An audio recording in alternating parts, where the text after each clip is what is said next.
Hello, let me just say I don't like either of you. Well, that's understandable.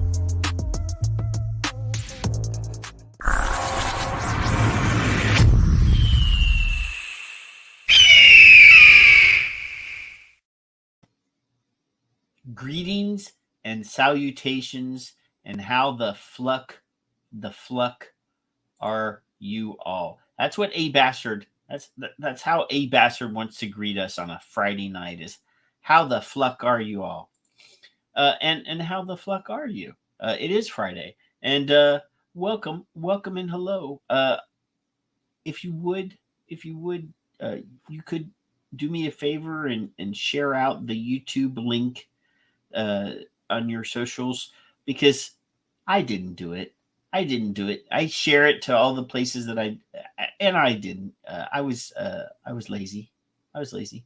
And most of you know that we're here, but you never know. We might find some new people. But anyway, how are you doing? Kevin is saying that he's already having boomer dangle clanks.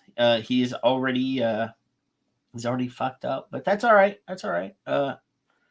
Hi, I see that Mallory and Omicidal and Tom and Victor and a bastard, obviously, and Richard Pruin.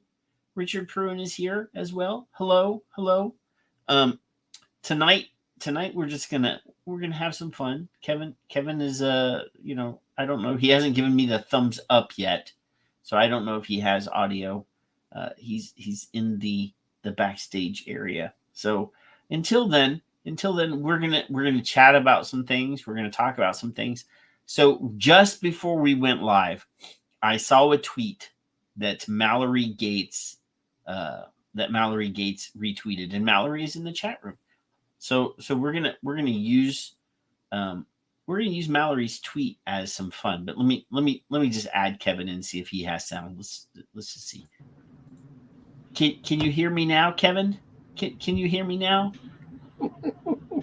I can hear you, but you can't hear us. So we could really make fun of you, because I don't know if you can hear me or not.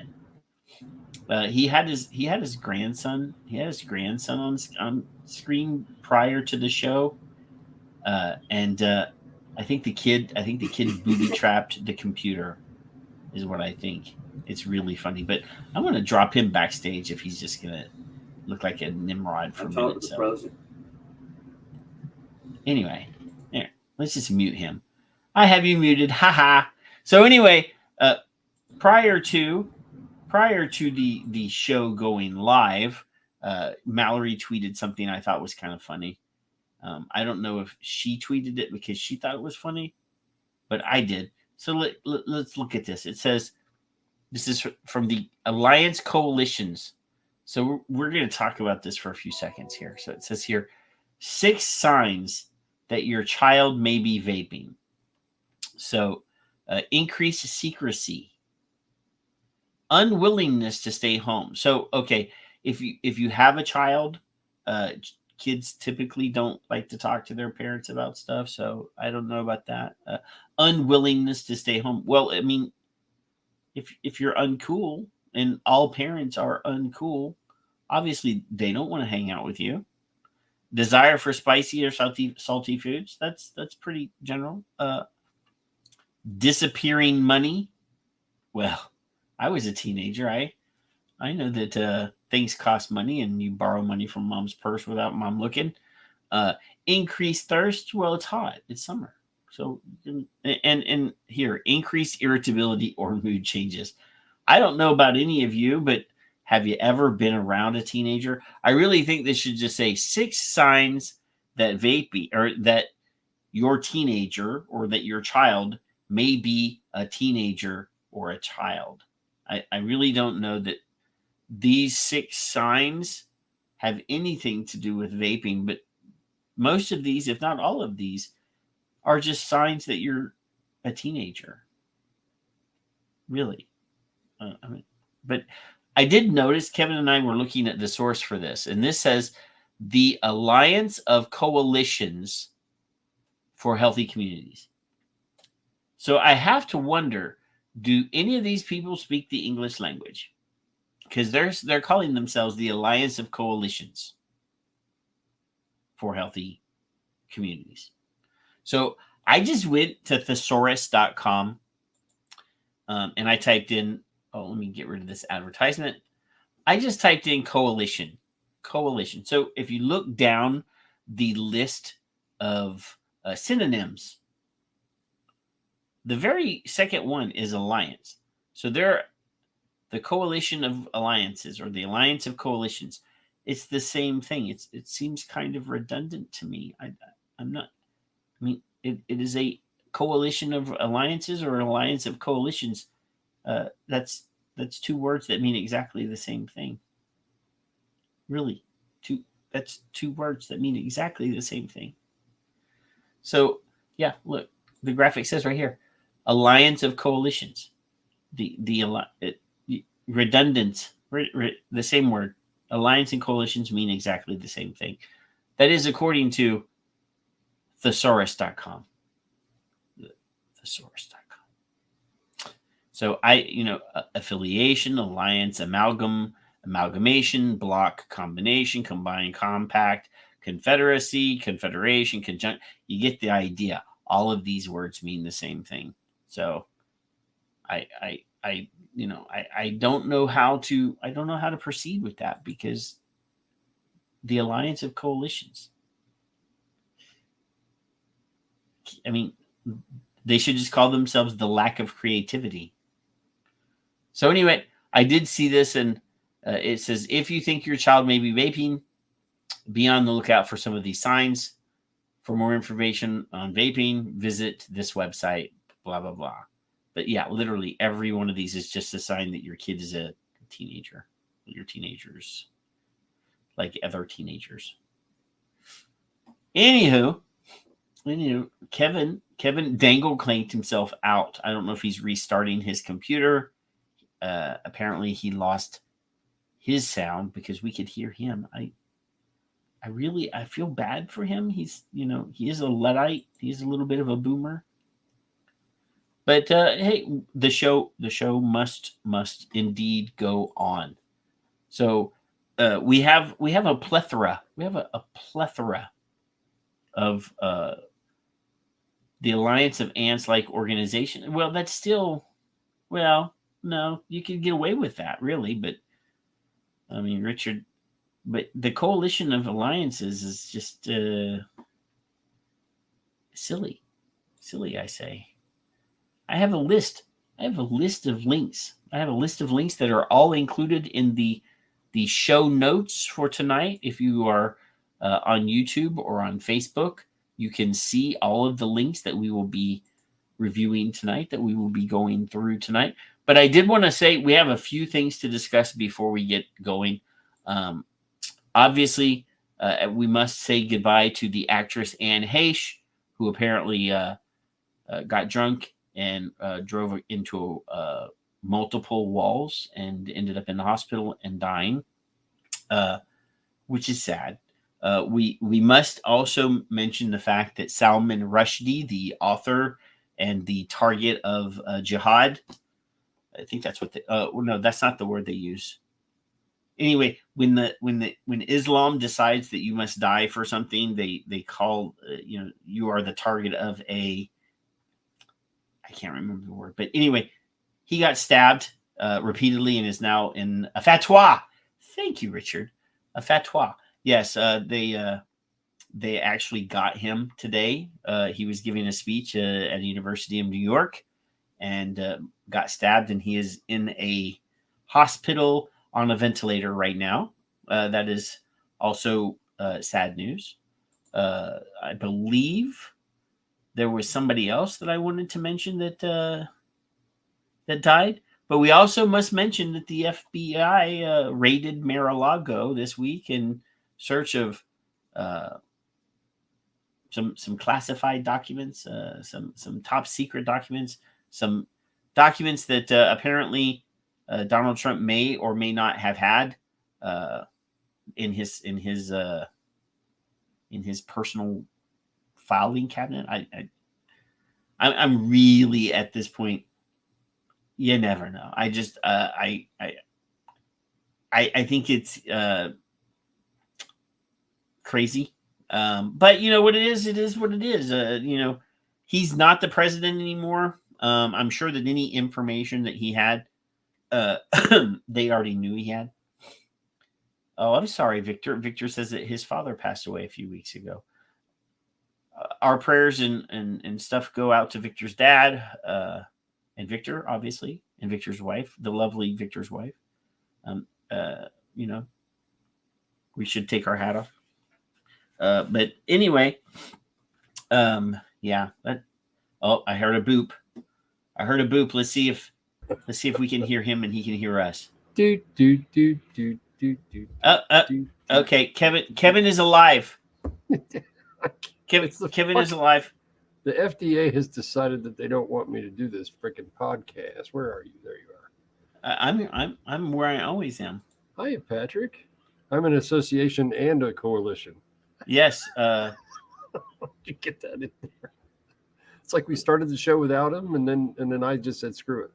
Well, I mean, I had already showed you all the punchlines. So, yes, we are still trying to figure out how they contrived the name, the Coalition of Alliances or the Alliance of Coalitions.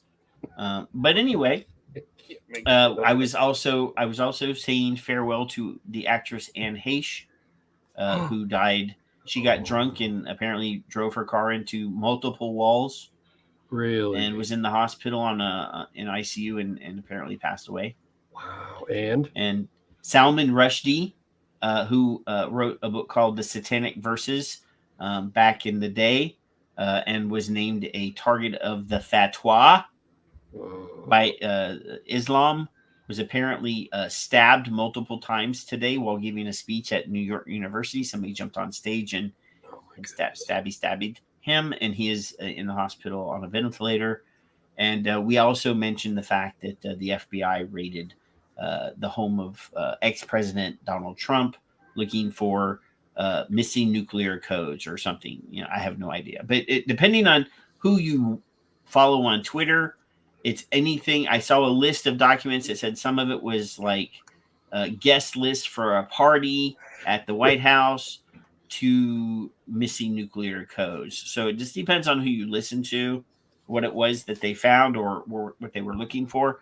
Apparently, the New York Times is reporting that they found multiple classified documents that are technically never supposed to leave secured government facilities that he had at Mar-a-Lago.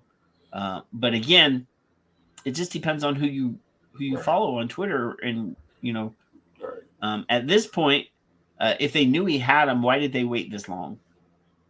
Yeah. And I've never professed to being a fan of Donald Trump, so I could care less really. But it does kind of make me scratch my head why they waited almost 2 whole years. Right, that too. And Olivia Newton-John. Oh dear God, I cried because I honestly did love her. Oh yeah, absolutely. Yes, that was one of my first crushes when I was like 8 years old. Yep. You know. Yep. I did want to get physical with her, even at 8. Her and Farrah. That's about it. Oh, Farrah. You know, Farrah Fawcett is actually from where I live right now. Not in my house, but the same city. So. Not in my house. Yeah. I'm going to quote you. She was hot. Yeah. Until she had all that work done. Yeah. Must have been a coalition. Had to be. That's the word. That's a drinking word for the night. Yeah, a coalition of alliances or alliance of coalition. Kevin, we need to form our own coalition of alliances. I think we should. And then we should all get together and do that. So we are the coalition of alliances of anti-chocolate warriors. Oh, don't start. Just no. And in fact, we are joining forces with the alliance of coalitions of anti-Raider NFL. Good Lord. and we are we are also joined by our brothers and sisters in the coalition of Golden State Warriors. And haters are gonna hate, right? Is that what it is? All three of those organizations are meant specifically to annoy Chris Big Knowledge Garland. Well, he knows I'm not going to join your alliance of coalitions because of the Reese Cup I had earlier, and now I have conflict of interest. So I declare my conflict of interest. I got your back, Chris. Chris is just mad that Golden State Warriors is going to win the national championship again. I don't know. I can't say anything good except that like Fig and Chris are there, and a few other people. Jay, I think, is there. Now, Chris and Fig are in two different, complete polar opposite parts of California. They're in the same country, though. It's the same fucking state of crazy. They're like 1,000 miles apart, man. It's all nuts. They're all nuts. That is true. That is true. Every freaking one of them are nuts. Exactly.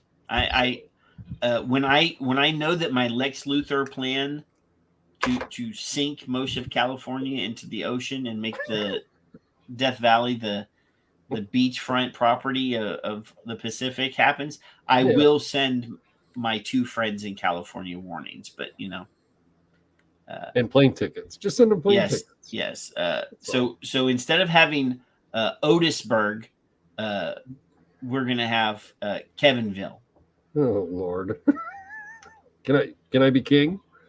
Well, you're not getting that reference. That's a Superman, Christopher Reeve Superman reference where Ned Beatty has picked out a spot, and his name is Otis, and he's trying to get Mr. Luthor, Lex Luthor, to name a city after him in the desert, so that when it happens that he gets oceanfront property. Did you say Kevinville? The West Coast?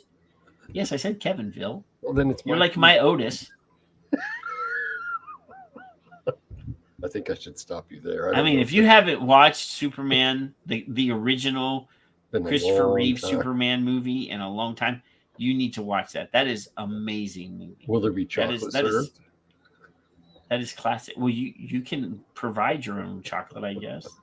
Because I don't know if that's a conflict. I totally disagree with Chris. Is in there saying that the West Coast is the best coast. No, sir. I've never been there ever. The Gulf of Mexico coast is the best coast. If I were going to anywhere to California, I'd go into LA. I would find the musician friends nobody knows about. I'd see their shows and I'd leave. And I might see somebody like Chris at the rest stop on the way out if you don't have to pay $8 to take a piss. That's my. I'm fairly concerned about Chris, and when the fault line happens and half of California drops into the ocean. What if he's in the middle? I'm very upset. Is he in the? in the middle? He's in San Francisco area. He's by Oakland. He's in Northern California. Well, those people might be better. I don't know. But most of them are all nuts. Once you get away from San Francisco, NorCal is pretty cool. Okay. That's where all the farmers and the ranchers, that's where all the hippies, the hardworking people in California actually live. These motherfuckers were from the '60s and beatniks, and then they just turned into shitheads. That's all. Well, and some of the good rap music comes from the West Coast. So some. That's true. I did just see a commercial though.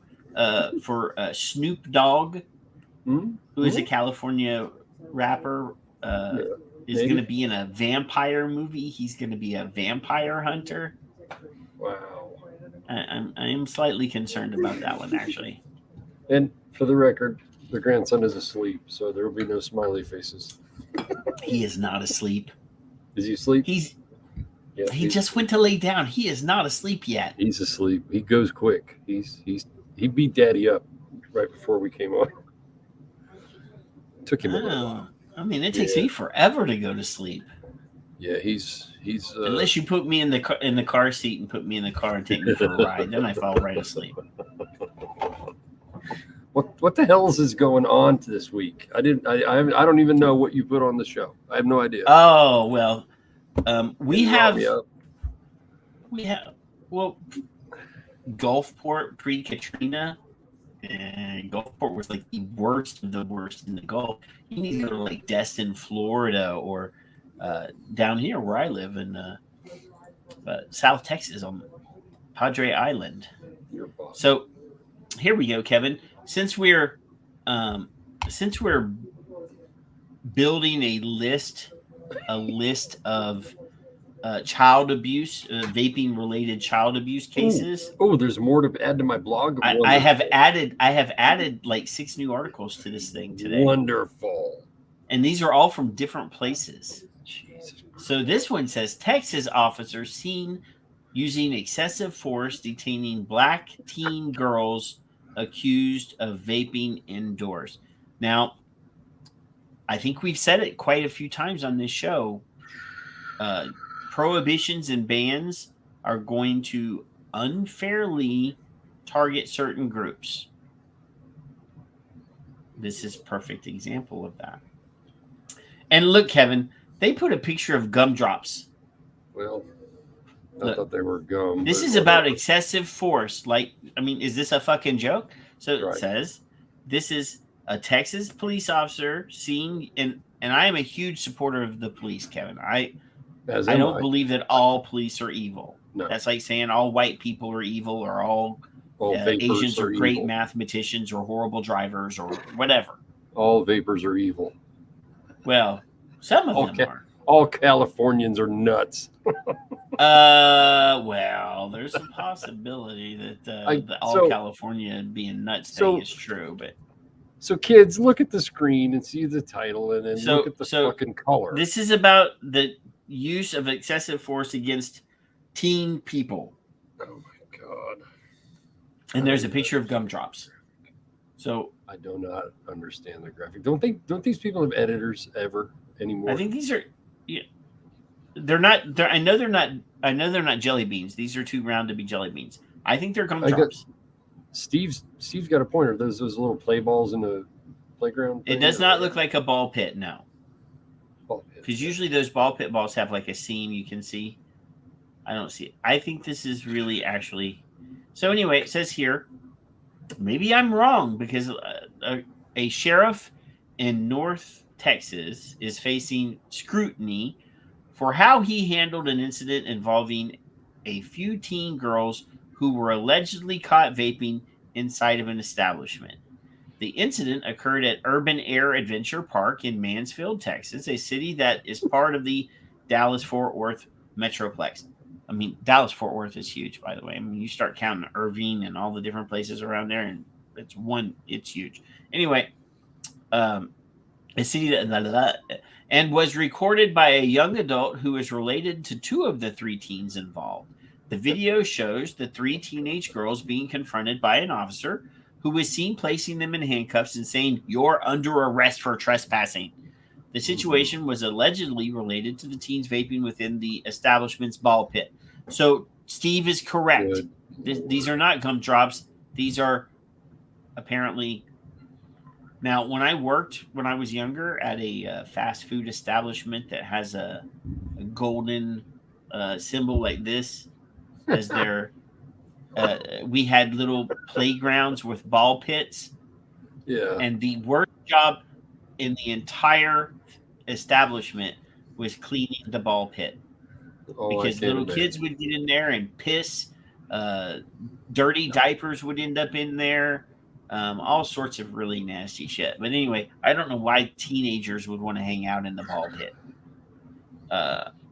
So anyway, the video shows the 3 teenage girls being confronted by a police officer who is seen placing them in handcuffs and saying, "You're under arrest for trespassing." The situation was allegedly related to the teens vaping within the establishment's ball pit. The officer visibly grows agitated as the girls try giving their phones to bystanders to record the interaction. At one point, he shoves one of the teens, slamming her into a table and forcing her to sit down. Good. Jesus. A Twitter thread regarding the incident has gained a fair amount of traction on social media. Oh, good. There's the Twitter. Oh, look. Let's watch this on Twitter. Let's see. Let's make some people famous. Why not? Yeah. So, Why not? Fuck? What the fuck? You're being detained for criminal trespass. What the fuck? What are you? He's under arrest. What the fuck did she do? She didn't even do nothing. Y'all need to be better cameramen. She didn't even do anything. Let the fuck go of her.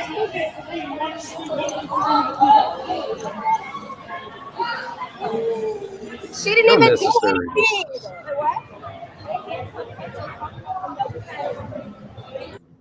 If you're going to video the police doing something, please keep them in frame and please hold the camera steady.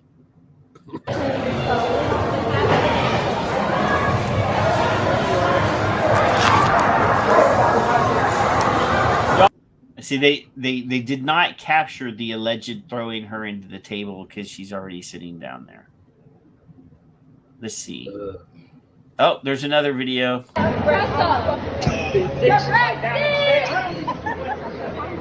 said your breath stinks. Get the fuck up! You're hurting me! Do not touch her! You're under arrest as well. Don't move. Ooh, we're scared. Y'all need to go now. Come on. We're scared.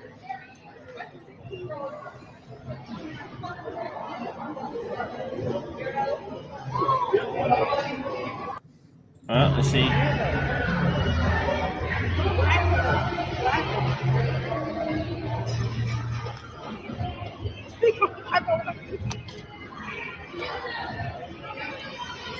So that's just video of somebody getting their shoes. You don't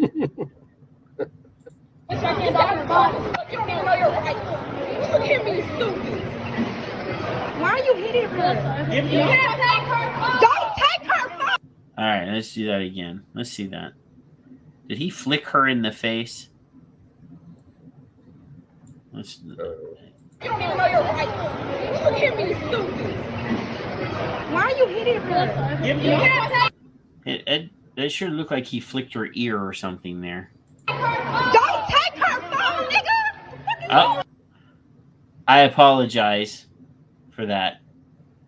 You know, What are you doing? it's working fine. Sit down. He took my phone. He took my phone. What? I don't know what that is. Oh, there's the that. Jesus Christ! Did you see that? Oh, See, now it's bully with a badge. see. I know he's Now, by himself. Some of this, you know, the children should have been taught not to scream out words like that. You know, I actually, God. you know, Oh my God! I don't have a is- position. I don't have the experience to discuss this, but I did see a video recently of somebody trying to explain that I don't have, but this obviously the behavior of the children was probably not the greatest, the raising of the voices, the screaming and all that, but the police officer is the adult in that situation, and grabbing that girl and slamming her into the table like he just did right there, that's not cool. Certainly looked and sounded bad. It did not look like he had control of the situation. As the Control adult, of the situation is to walk in the That's his door, job. find out who it is, walk them out the door, and go from there. Remove them from, right? No, you just say, "What's your parents' phone number? Who is responsible for you? Let me call them." If they're I didn't see under 18. anything that was immediately the need of his. He was by himself. Yeah, I'll give him that. That's about it. So he should have been smart enough to know that as a male adult, he probably needed to call for a female adult to deal with these female teenagers. He could have de-escalated by can you call your mom for me, please, or your dad? Mm-hmm. please come and retrieve your children. They have, there is not a reason for something to this. If they're vaping in the ball pit, that is not an immediate threat to anyone. He could have handled that in a much different way that would not have. There's little children. There's little children there. So having the traumatic event of these teenagers acting like asses because you're acting like an idiot. You're perpetuating the problem. Now the kids are going to see you like attacking these other people, these kids that are just a little bit older than them. It should have been handled differently. But again, bad people of every walk of life. We talked about the people defending, sexual assault and abuse in schools. Yeah. They were. Obviously, the conversation was they were attacking religious groups that happened to have some sexual assault problems, and I said, well, 10% of all kids in public schools are assaulted. You should be upset about all. You should be upset about all sexual abuse, but you seem to be defending the teachers and going against these priests. Yeah. Like, no, it's bad. Bad people, sexual perverts and pedos need to be handled universally in the same way. And that's usually, castration and throwing them into a situation where they get to be victimized by other people. And Chris is right. Emotional intelligence should have been used in this situation by everybody involved. Exactly. But the police officer did not start I have a comic book right in front of me right now called Thin Blue Line. This is about police officers. Now, I'm not saying that all police officers are good. But if you do your job right, nobody is going to feel threatened. Nobody, well, except for the bad guys. But yeah, approaching children like that is not a great idea. So I'm going to put that in the list of excessive force. There was no excuse for him to throw her against the table that way. Because he was agitated and mad because 3 teenage girls were yelling at him. He's a police officer. He's supposed to be smarter than that. All right. Have you ever heard of anybody getting this for smoking as a kid? No. Police officer would have just did what I said. Call your mommy and daddy because I'm going to have a talk with them. I think there have been a couple like that called. But again, Kevin, I'm not a teenage girl. I'm not a black teenage girl. So, I don't know. Obviously, over being in a ball pit with a vape. That's stupid. Is this the worst thing that you can find a child's doing? I'm sure there's some serious fucking crimes going on somewhere that you could be handling that. This is exactly what we predicted, though. Yes.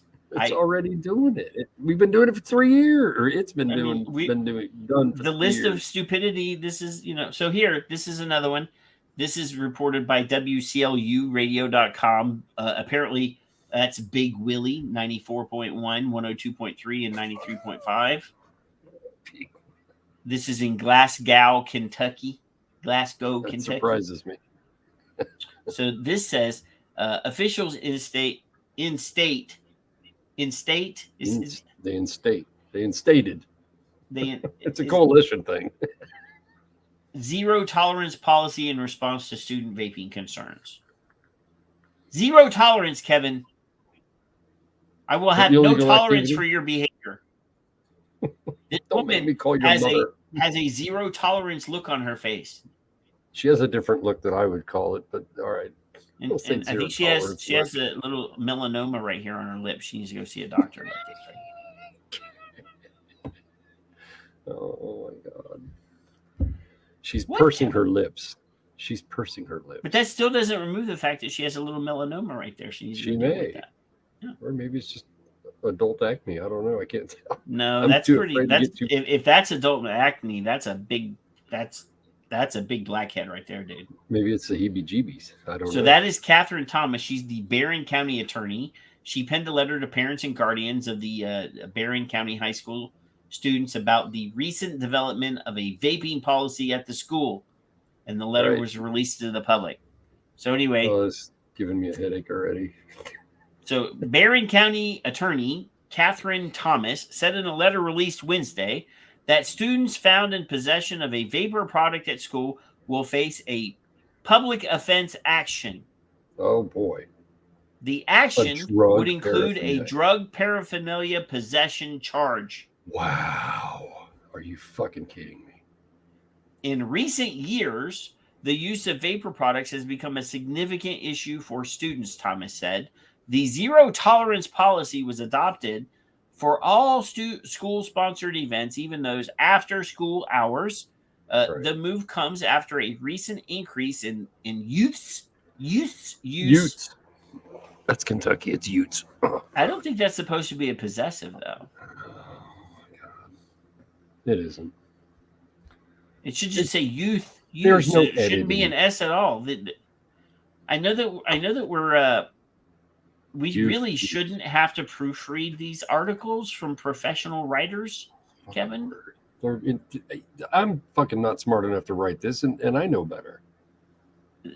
The increase in youth use of these products, officials said. Thomas said a state law prohibits the possession or use of tobacco products, alternative nicotine products, and or vaping products for anyone under the age of 21. Those found in possession of the prohibited. Let me finish the sentence. Those found in possession of the prohibited material are at risk of a class A misdemeanor charge. Class A. So why would it be a drug paraphernalia possession if it's going to be a forbidden material and tobacco product? Which is it? She's the attorney and she doesn't know? Well, apparently they're going whole hog, Kevin. Whole hog. I'm still at the point that they should be fined $500, $1,000, $5,000, and $10,000 because. And that the parents cannot pay the fine for them. Oh yeah, well. If you don't have any source I've been of ostracized income, for this. then you must do 100 hours of community service for every $100 of the fine. Exactly. Mow lawns, do something. Yes. Fucking, You clean the yard. the products will also be confiscated by the police and not returned, No, according to really? the letter. What if it was their moms? Well, then mommy shouldn't be letting their kids hold their vape anyway. The product. In taking this step, it is our sincere hope to address the use of these products by our children and to curb the rate at which these items are introduced to youth not otherwise exposed to these products. Barron Circuit Judge John T. Alexander, District Judge Gabe Pendleton, and Family Court Judge Micah W. Pence provided input for the policy's creation alongside Sheriff Kent Keene and the Barron County Court Designated Worker Office. Anyone seeking information about the health impacts of vapor products use should contact Shelley Thomas, the Barron County Youth Service Center coordinator. And students returned to school yesterday, August 11th. Jesus, Bob, what have you been doing about the enforcement of this problem that these kids are getting? Well, nothing. Well, what do you want to do? What do you want me to do? Well, let's call the district attorney. Let's let the DA deal with it. We don't want to deal with it. That's enforcement problems. We don't give a shit. They didn't mention that. No. We're not going to increase enforcement. We're not going to pay more attention to enforcement. We're not going to do our jobs until we have to do our jobs, Kevin. We're going to fuck the kids in the ass on camera. That's what we're going to do. Sir, that is a drug fucking charge. Are you stupid? What is the problem with tobacco? I know that. What's the consequence of having cigarettes? You get a They're tobacco cigarettes. education. You got to go for tobacco education. Right. So I exactly, Richard. I say fine, and it's 500, 1,000. I got a little list on Twitter somewhere. I on occasion will bring it up just because it's amusing to me, because I don't believe that they would ever do it, but it's that serious. Then do something serious, but it should not be a criminal record for any reason. So making it a drug charge turns it criminal.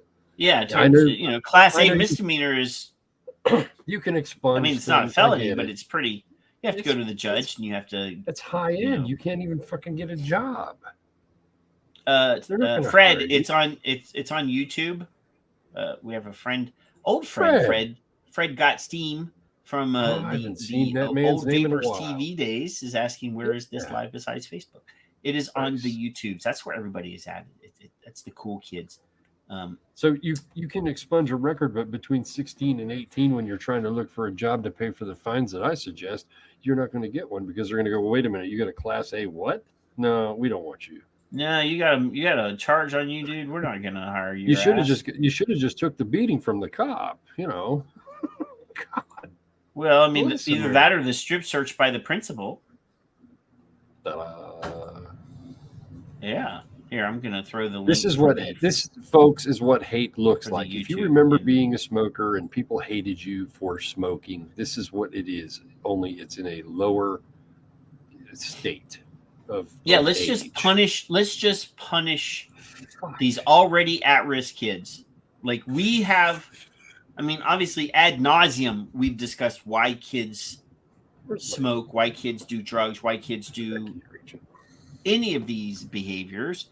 It's because they're already at risk. They've already traumatized. They're already, you know, food insecure, you know, any number of things, neurodiverse, you know, mental illness, tons of shit. But let's just victimize them even more. Let's give them a criminal charge. Right. But anyway, speaking of the police state or the nanny state or Big Brother, look at this one. This one says, let me remove Fred now that Fred's in the YouTubes. This says Montgomery ISD combats student vaping with bathroom sensors. Good. Hey, let's check out the video here. Montgomery ISD students return today to school. It may be easier for them now to get caught vaping at school because the district has added more vape sensors at high school campuses. The sensors are, in fact, at 6 bathrooms at both Montgomery and Lake Creek high schools. They're designed to detect vaping, carbon dioxide, and THC. Sensors were installed at Lake Creek High School as a pilot back in April. Now, many of us old school vapors that used to go to vape conventions know how to get past these sensors. There's 2 problems. Yeah. Well, there's 3, but go ahead. Finish your thought. Well, I'm not going to say it on the. Then they'll say that I'm helping kids vape, and I'm not saying that kids should vape. What I'm saying is that you shouldn't demonize, you shouldn't belittle them, you shouldn't say horrible. You know, you should be more compassionate. Maybe find out why they're doing stuff that is questionable. I mean, we all know.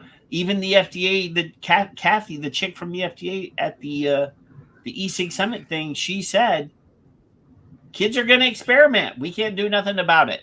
Mm-hmm. So yeah. So they've installed 23 sensors into 6 bathrooms. So those are 6 very highly surveilled pissers. Does anybody know how to stealth vape? Because you can't be that fucking stupid. No, you're going to spend millions of dollars, and they're going to do a couple things. 1, they're going to keep vaping if they are. 2, they're going to go, well, we ain't caught anybody yet. Or, well, we caught the little shit, and then we beat him in the corner. So, well, considering we have air quality studies from like 8 years ago, where they, you know, went into a vape shop where people were puffing clouds all over the fucking place, and they said we can't detect anything above background level. So how are they measuring? I mean, I don't know if THC has any, you know. I don't know. But look at Here's this. Let me read this sentence. It says they are designed to monitor air quality, THC, vaping, carbon dioxide, and aggression. Tamper. So these are teenagers. How are they gonna have a bathroom? I mean, obviously, if it's detecting aggression. Well, I don't know why they put aggression with tampering, but tampering is what they're wanting to go. I mean, I know, but they use the word aggression here. You know, obviously, if I smash the sensor, somebody's going to get alerted to that. This is your typical photo. This is a piss poor written article again, Kevin.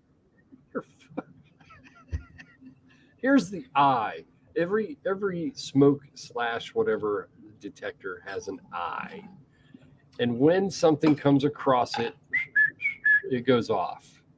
So what they're going to do is they're going to turn on the fucking water and they're going to put it as hot as they can get it. And the steam's going to set these things off. They made $50,000 for these. They're going to be circumvented. $49,000. Quickly. This is not. If they're in the boys' bathroom, if they're testing for aggression, the hormones alone are going to make them go off all the time. Why is that word even there? I don't know, but I'm going to make fun of it until it's no longer funny. God. You know, I almost like you tonight. Jeez, it's aggression. Vaping vapes are a tremendous challenge in schools all across Texas and all across the country. You cannot solve a problem by ignoring it.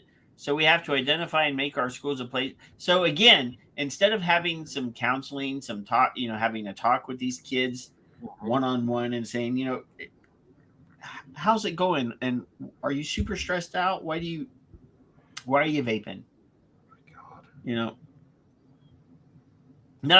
Let's just turn it into like a 1984 George Orwell situation where we have to put sensors in bathrooms and take the stall doors off the bathrooms, take the exterior doors off the bathrooms, so not allow people to go poop in private. You have to have somebody go with you.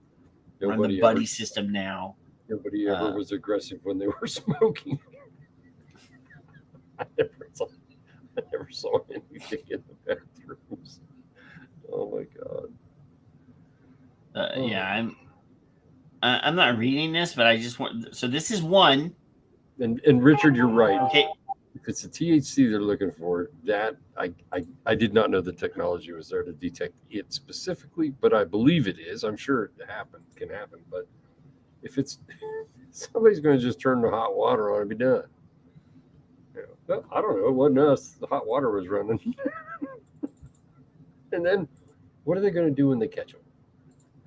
They're going to beat them. So give them a whirly. So we had the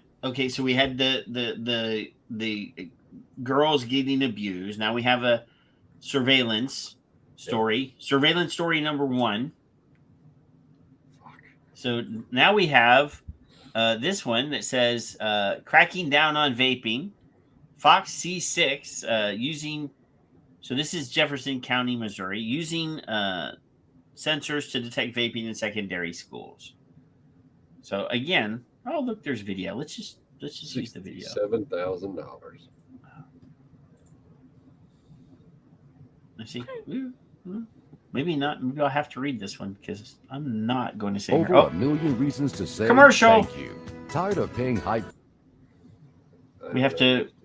I need an ad blocker, I guess. If I'm going to continue to do this, I need a. This is our higher education in the United States, by the way, just so everybody's aware. Oh, here we go. School district, they are cracking down on students vaping by turning to new technology that can. Now, I'm surprised that they don't actually have a picture of a crack pipe in this one, but okay. Yeah. Sense vaping and then alert the administration. The cost here, $67,000. So here's what the district has bought. This is the Verkada SV sensor. District officials tell News 4 the vaping sensors will be installed in the district's high school and middle school restrooms. The Fox C6 district has a new e-cig and vape policy for this year. If anyone is caught on school property with one, they will be suspended. As we said at the top. Good. So Our community in Jim Butler's 424. shut up. So Shut that's up, Jim. two. That's two schools. This was 67K. Jesus. The other one was 50K, 49K. So if they get caught at school with the e-cig, they're getting suspended. Okay, so that's two. That's two. Let's spy the kids while they're pooping video or articles. This is what this is right there. That's what it is. It is a cluster fuck, Kevin. A cluster fuck. Fucking word. I haven't seen Andrew for a while. I don't even know if we have any more clusterfuck vape bans. But hell, here's article number 3. Pass Christian High School. And this is Mississippi. Pass Christian is in Mississippi. High school gets tough on vaping. Vape detectors are now in every bathroom, and punishments are issued on the first offense.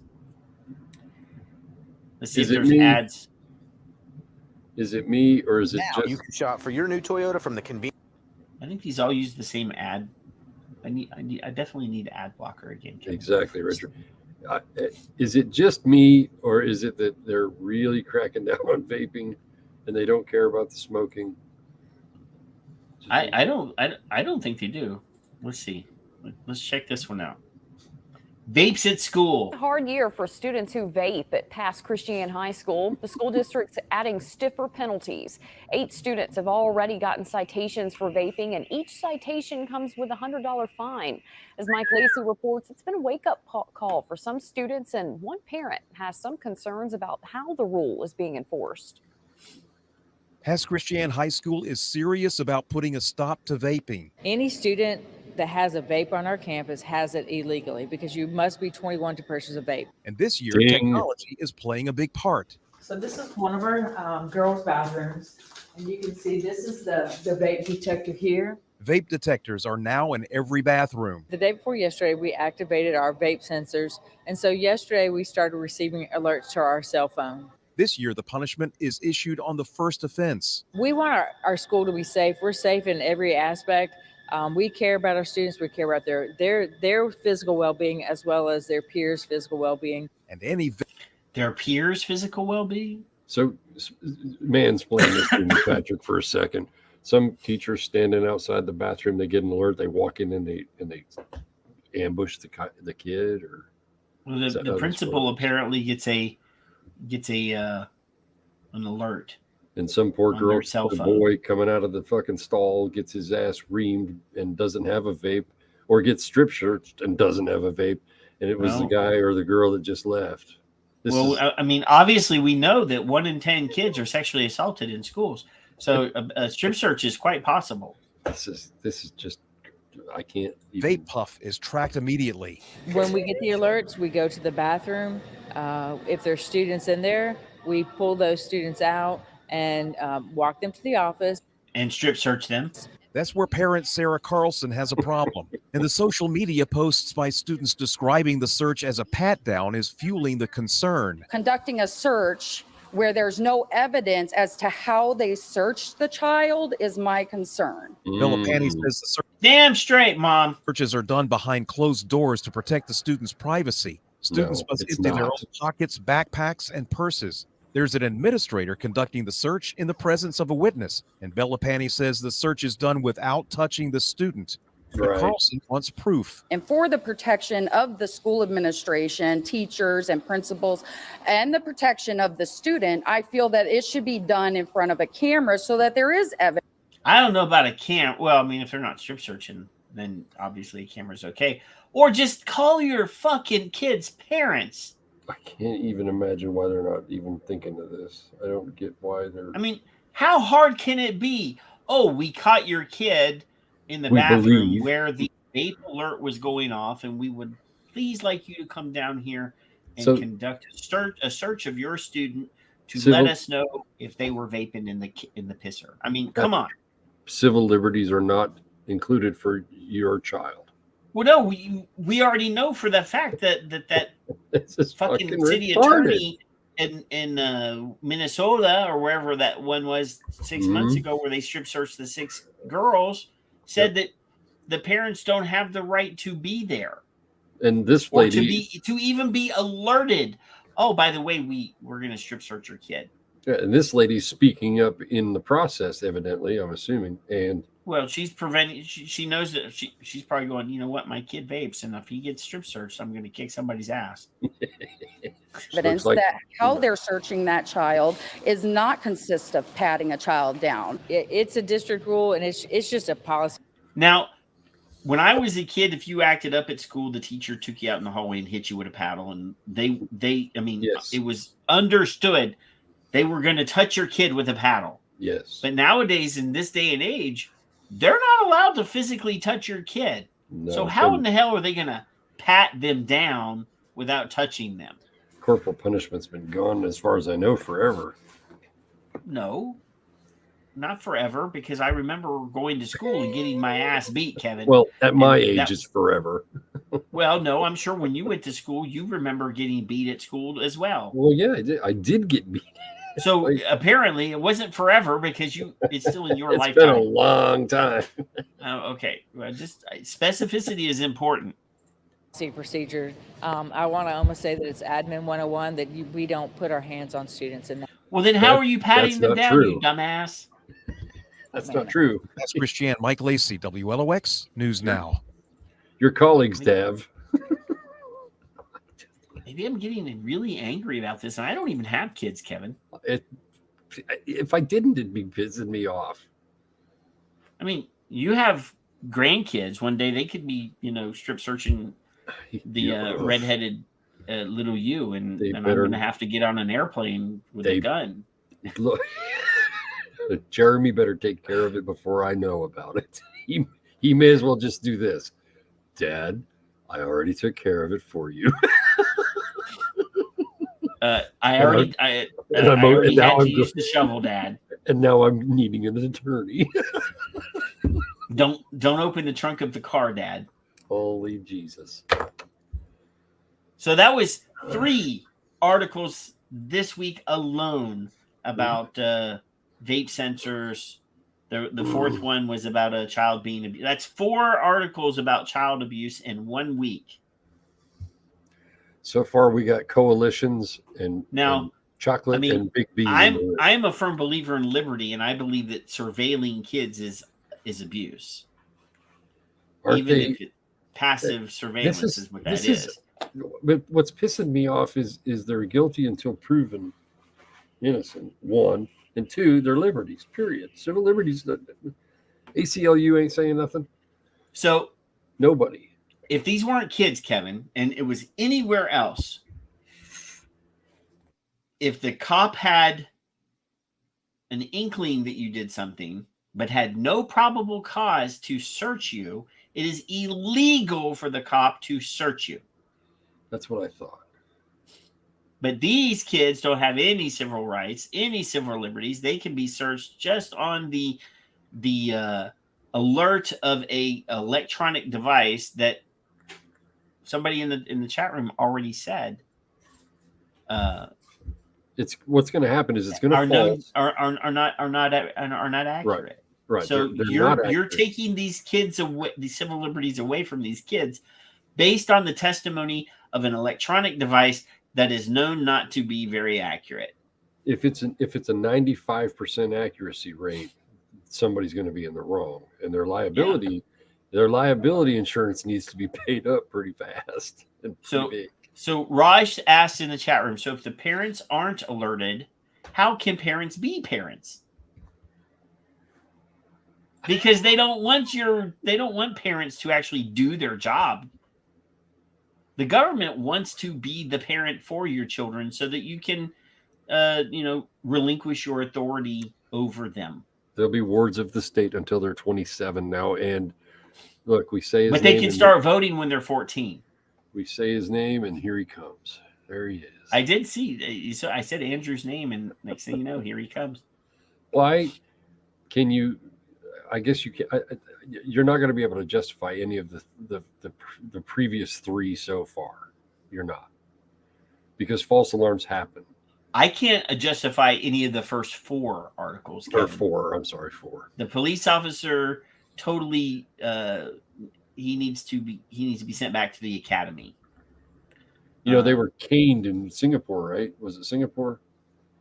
For spitting on the sidewalk, you get a $100 fine. For the kid got caned for vandalism. Oh, it was vandalism. Okay. Yeah. Yes. For smoking, it's a huge fine. I know for a fact it's a huge fine. In public, smoking in public is a huge fine. But yeah, so I mean, this is the way of the world now, Kevin. This is like this is step 1 to a full-blown nanny state. Like, and the educators in all of these videos are justifying their actions. Yes, they are. By saying, "Oh, well, we're going to protect our students and their classmates." From I'm like, what? What are you protecting the classmates from? From what? Smelling like, candy flavored vape? I mean, they never went to this extent for smoking. No. This is so far over the friggin' edge. I don't understand why they haven't toppled over. It looked like one lady's trying to topple them a little bit, but well, where's the PTA? The Harper Valley PTA? In the olden days, right? Yeah. I'm not even. So nobody cares about the law, but they just want to catch the criminal. Yes. All right. And literally make them criminals with a drug charge. I know. Yes, they're making them full-blown criminals with even a Class A misdemeanor is still permanent, That's not stigmatizing anything at all. No. What have we've gone backwards. This is very regressive, yeah. Oh my God, we've gone backwards. See, and Janine, the lovely Janine just entered the chat room. Hello, Yay. The lovely Janine. I don't know if her nephew has he visited us last week, but I have not seen his name today. But so here's another one, Kevin. This is supposed to teach you how to talk to your kids. Okay. So this is medical marketing and media. MMM. Well, it says how not to talk to kids about vaping via the Ad Council and the American Lung Association. Okay, I have an open mind. I'm ready. Well, I was until this showed up, but Well, yes, I'm hatless. My brain escaped anyway. There was no need to hold it in any longer today. ALA is just not. They like smoking. Give me 1 second. I'll be right back. Oh, now you're gonna make me entertain people. Jacob might be here tonight, Janine. That sounds like a good idea. Patrick's trying to delete all his porn before his wife gets home, I think. Oh, Troop is in the room. Bruni, I saw you. Who else is in here? Wrong. I can't hold the screen any further than it is, and I don't have that article, so I can't entertain you guys any other way. Unless I wake up Logan. Yes, Richard, the state, I can't highlight it. The state wants to be the parent. So where do your freedoms for your children go? No, I had to go get my bag of beverage. Is that wine? I got Kentucky Fried Chicken for supper, and I got strawberry lemonade, and they sent it home in a bag. Wow. So I have a bag of lemonade. Wow. I know, right? So interesting. Well, I'm gonna try to open this without spilling it all over my computer. Okay. Do you need a permit for that thing? It's huge. Goodness Well, that's what she said. Speaking of Tommy Lee, poor guy. Just sounds like you're peeing in a cup. Later on, I might be. You're lemonading in a cup. Yeah. Well, in That's an what I hour or said. so. That's In an what I hour or said. so, it might come out as pee. You I just- got to recycle the strawberry lemonade. You're just renting it. Yeah. Yeah. So, So anyway, this is how not to talk to your kids about vaping via the Ad Council and the American Lung Association. The hashtag Do the Vape Talk campaign comes amidst reports that the number of high school students who vape has recently declined. Okay. Good news.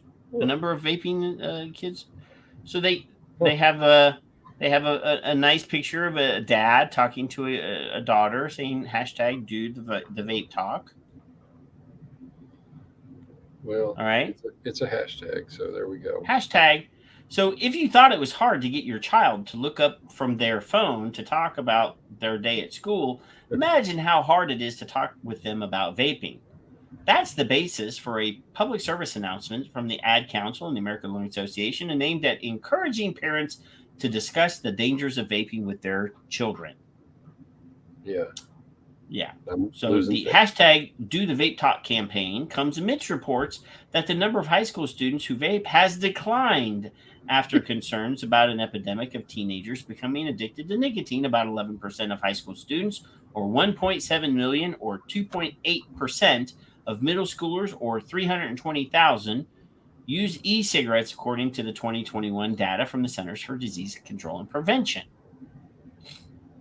With the new school year beginning, knowing that kids are going to be faced with additional stress and peer pressure, and that these are the main motivators for a lot of kids to begin vaping, which is, stress. I don't know about peer pressure, but even though it may seem to parents like it's too early, the reality is that kids are starting to vape early, said C.C. Weddle, VP and Group Campaign Director at Ad Council. The two organizations launched the Youth Vaping Prevention Campaign to reach parents in 2020. Well, apparently, Okay. It worked. Well, well, it's declining, so Well, yes, it declined significantly in 2021. Hill Holiday once again created the campaign pro bono for the nonprofit. The new iteration plays on viral dance videos to provide parents with information about how to discuss vaping. It features influencer Russell Horning, who gained a following and became known as the Backpack Kid because of videos in which he danced with a backpack and did his signature dance move, the floss. Now stop. Why are they using a viral dance video to reach parents to talk to kids? Wouldn't the kids be seeing the video or the campaign, not the parents? I'm confused. I don't know, because if it's on that Tic Tac thing, yeah, I don't know nothing about the Tic Tac thing or the Tic Tac thing or whatever. Barely. Okay. Then. So I thought that platform was designed specifically for kids, but I'm seeing older and older people joining that, and I don't know if it's for grooming or what. But TikTok is definitely not my thing. So the best way to engage parents to do their parenting, I don't know if using a viral video campaign is. I mean, I guess maybe I'm an old fuddy-duddy, Kevin. Yeah, I don't know. I mean, obviously, I'm not as hip as some of these other people are. I mean, Janine is a vibrant young lady. Maybe Janine has a better idea of what is cool these days with the kids. But I don't. If you're trying to get in touch with the parents, I don't know that that this is going to be the most successful way to do it. Obviously, maybe they're prompting the children to talk to the parent, and I'm still confused. Hey, could be.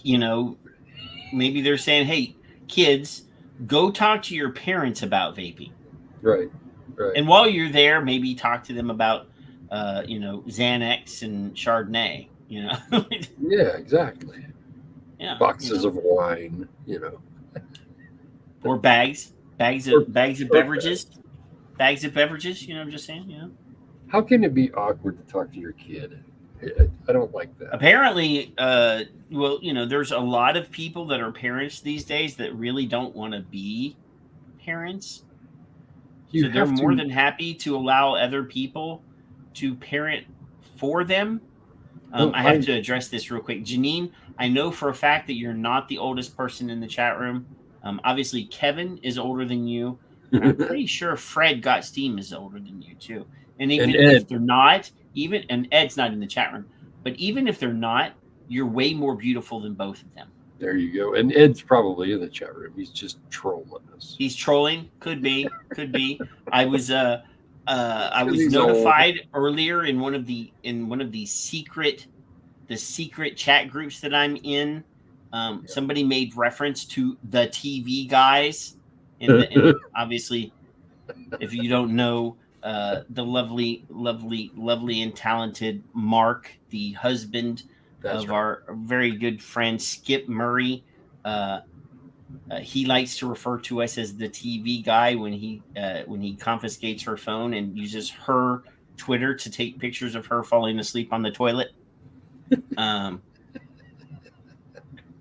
So we are now the famous TV guys. We love Mark, and he hasn't recently been able to get us, pictures of his wife passed out, falling asleep on the toilet. That would be a hand. He probably lost a hand doing it. No. Skip would never go that far. I can't wait for her to see you though. Well, I may go to Washington D.C. I haven't decided yet. May, could, or might. When I go in there though, I'm on a list. You're on multiple lists. The whole time I'm walking around D.C., there's guys with earwigs following me around the whole time. Of course there are. So yeah. Wow. All right, so you can't talk to your kid. All right. Well, no, I mean, I just, like I said, if they're spending millions of dollars on an ad campaign to get parents to actually engage and speak to their children, I don't know that using a social media kid who is famous for the dance move, the floss, is the best way to get the parents involved. I mean, I could be wrong, but I don't even. I think the flossing. I'm not even sure what that dance move. I think I know what it is, but I don't want to. I'm not sure that I know what that is. I remember the Macarena. I do that. Hey, Macarena. That's about as far back as I can go. And I was in college when that came out, Kevin. So. And we didn't have no daggone TikTok. I think I was already. I think I was getting a master's degree by that point, so I wasn't even a young college student by that point. I was like the old fuddy-duddy college student. But yeah, I'm not quite sure if this is the way to go. I think instead of relying on a video on the internet to motivate you to talk to your kids, you should probably be engaging with your kids without having the video to tell you to engage with your kids. That's all I'm saying.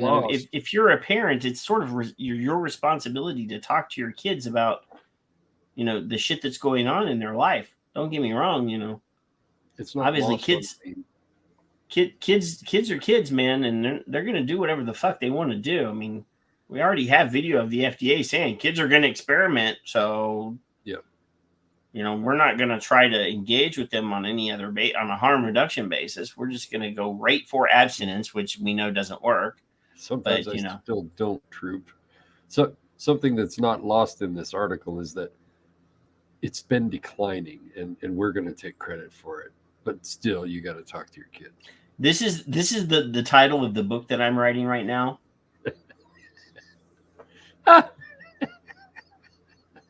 Just saying. Mine's going to be nitty and gritty. So there you go. Nitty and Gritty. And gritty. There used to be a band called the Nitty Gritty Dirt Band. Yes, there was. Still is, I think. I don't know. That was They had a song. I think they had a song called "Fishing in the Dark." Vince Gill was in that band, wasn't he? No, he was not. What was he in? He was in something. Vince Gill was in the band with Michael Martin Murphy. He was in Pure Prairie League, yeah. Yes, Pure Prairie League. That's the one. Dumbass. Dumbass. All right, Red. I mean, Vince Gill's he's a pretty exceptional guitar player. I'm just saying. Maybe he should talk to the kids. Well, they would say he's a square. Yeah, he's a square.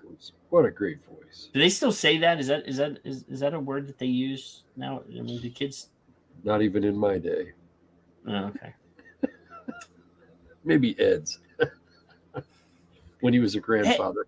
Ed's not even here, man, and you're busting on Ed.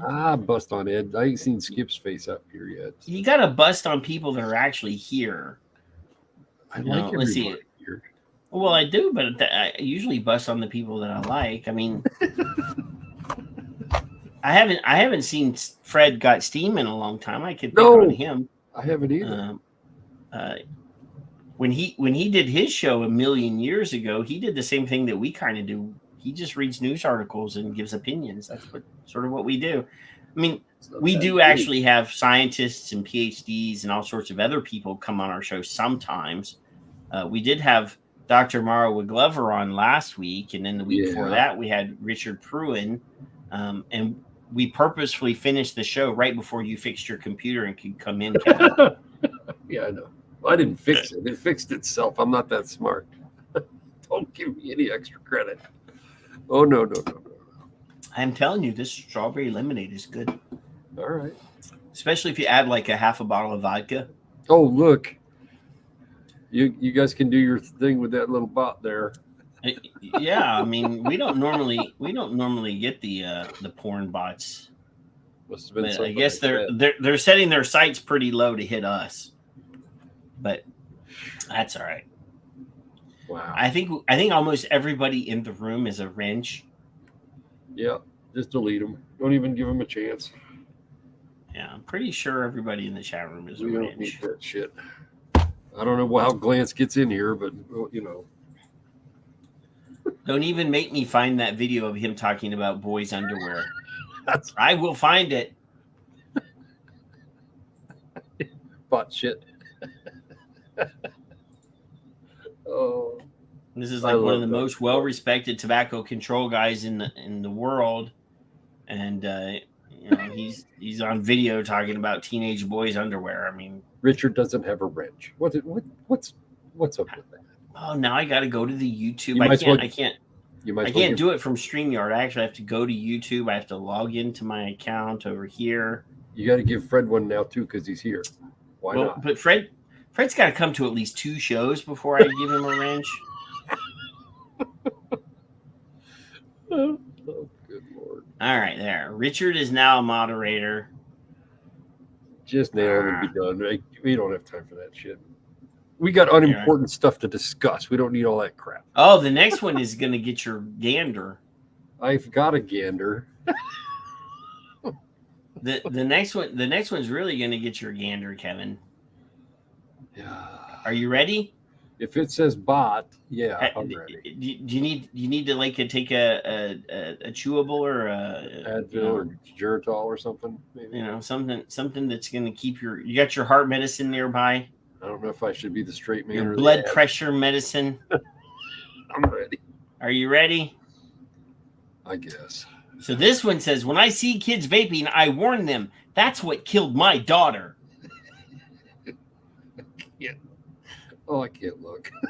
The mother of a teenager who died after her lungs collapsed believes e-cigarettes were the cause and is calling for tougher legislation. Excuse me. Oh, my God.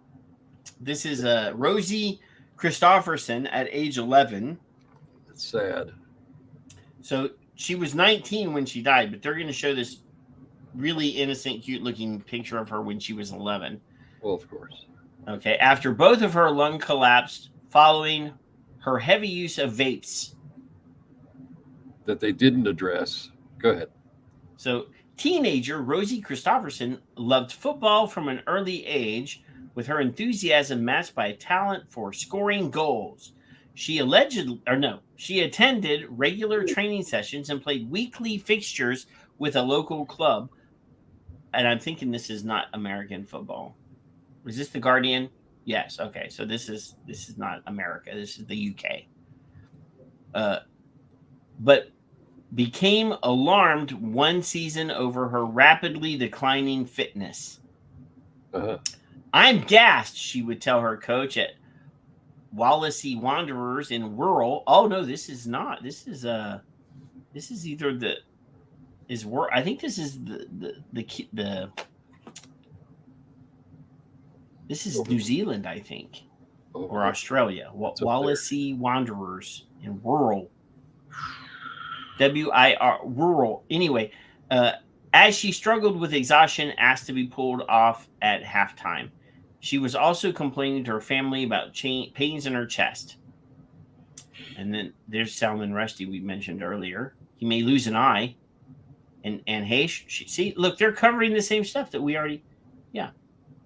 She was previously been on an occasional smoker, but had started using flavored vapes and soon found it.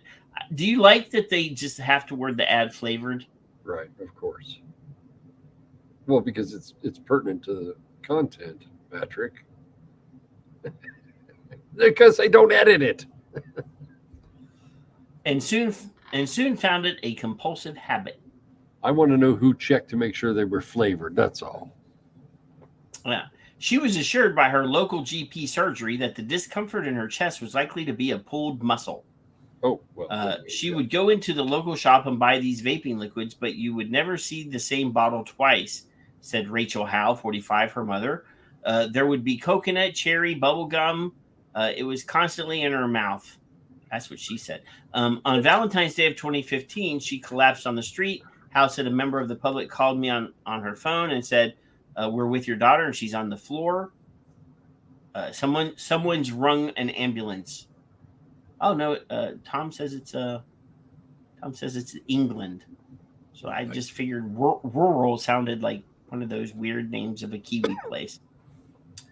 Both of Christopherson's lungs had spontaneously collapsed in a condition known as a bilateral pneumothorax. Those are pretty cool, by the way. Just, you get to insert a chest tube. It's really fun. By the time she arrived at the nearby Arrow Park Hospital in Birkenhead, she was brain dead. Somebody didn't give her CPR. I'm always glad I was spared that moment when she fell, said Howe, who lives in rural.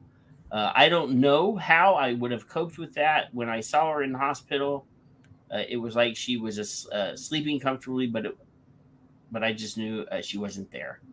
So she was brain dead, but they got her body moving again, apparently. I don't know. I'm not medically inclined. It said she looked like she was sleeping, but she wasn't there. So they said brain dead above. Right. So Christopherson's family faced overwhelming grief, but also a persistent question: how could a healthy teenager suddenly collapse and die? There's hundreds of reasons why a teenager can suddenly collapse and die. One. As a healthcare worker, I can tell you that there are lots of them. But since this is in the UK, we can't even add this to the EVALI list because there has been no cases of EVALI in the UK. Not that I'm aware of. Not that we've had any reports of. Her mother asked one of the emergency doctors whether the prolific vaping may have been a factor, and the doctor answered, "We don't know what we're dealing with e-cigarettes. We'll know in 10 years' time the damage we are doing." Yeah, what? I've been vaping for 10 years. We've already got 10 years. What the fuck are you talking about, jackass? The government is keen to promote e-cigarettes for smokers because the evidence to date indicates they have a small fraction of the risks of tobacco. Yes, that's true. Some doctors warned that rules for the marketing and sale of e-cigarettes in the UK are too lax and say more research is required on the health risks. So you remember, Kevin, a while back, and I said, because they started circulating stories in the UK about diacetyl again, so now they're recycling. Yes. So now they're hitting the UK with our 2017, 2018 stories. Yes. Because they didn't work in the UK at the time, but now the Observer has revealed in investigations into the vaping industry in recent weeks how one of the leading brands is apparently flouting rules to promote vapes to young people on TikTok. Absolutely. So respiratory doctors have also spoken out to warn of a generation of... See, now they're using all of our same talking points in the UK. Yep. Tom said this is 2015. Well, it just showed up in my search for today. I don't recall this one. Well, no, they're rehashing. They're just rehashing. No, that's what I'm saying. No, these are just regurgitations. But this happened on Valentine's Day in 2015. Okay, there we go. Right there, it says right there. Yeah.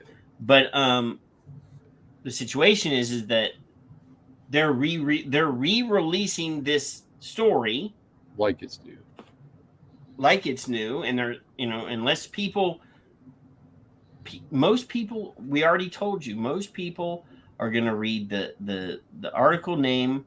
They're going to go down here. They're going to read the lead, which is the first paragraph. And they're going to look at the picture. And they're going to see, oh my God, look at this beautiful young girl who died because of vaping. That's as far as they go, unless they're interested in the topic. So yes, they recycle and regurgitate the headlines all the time.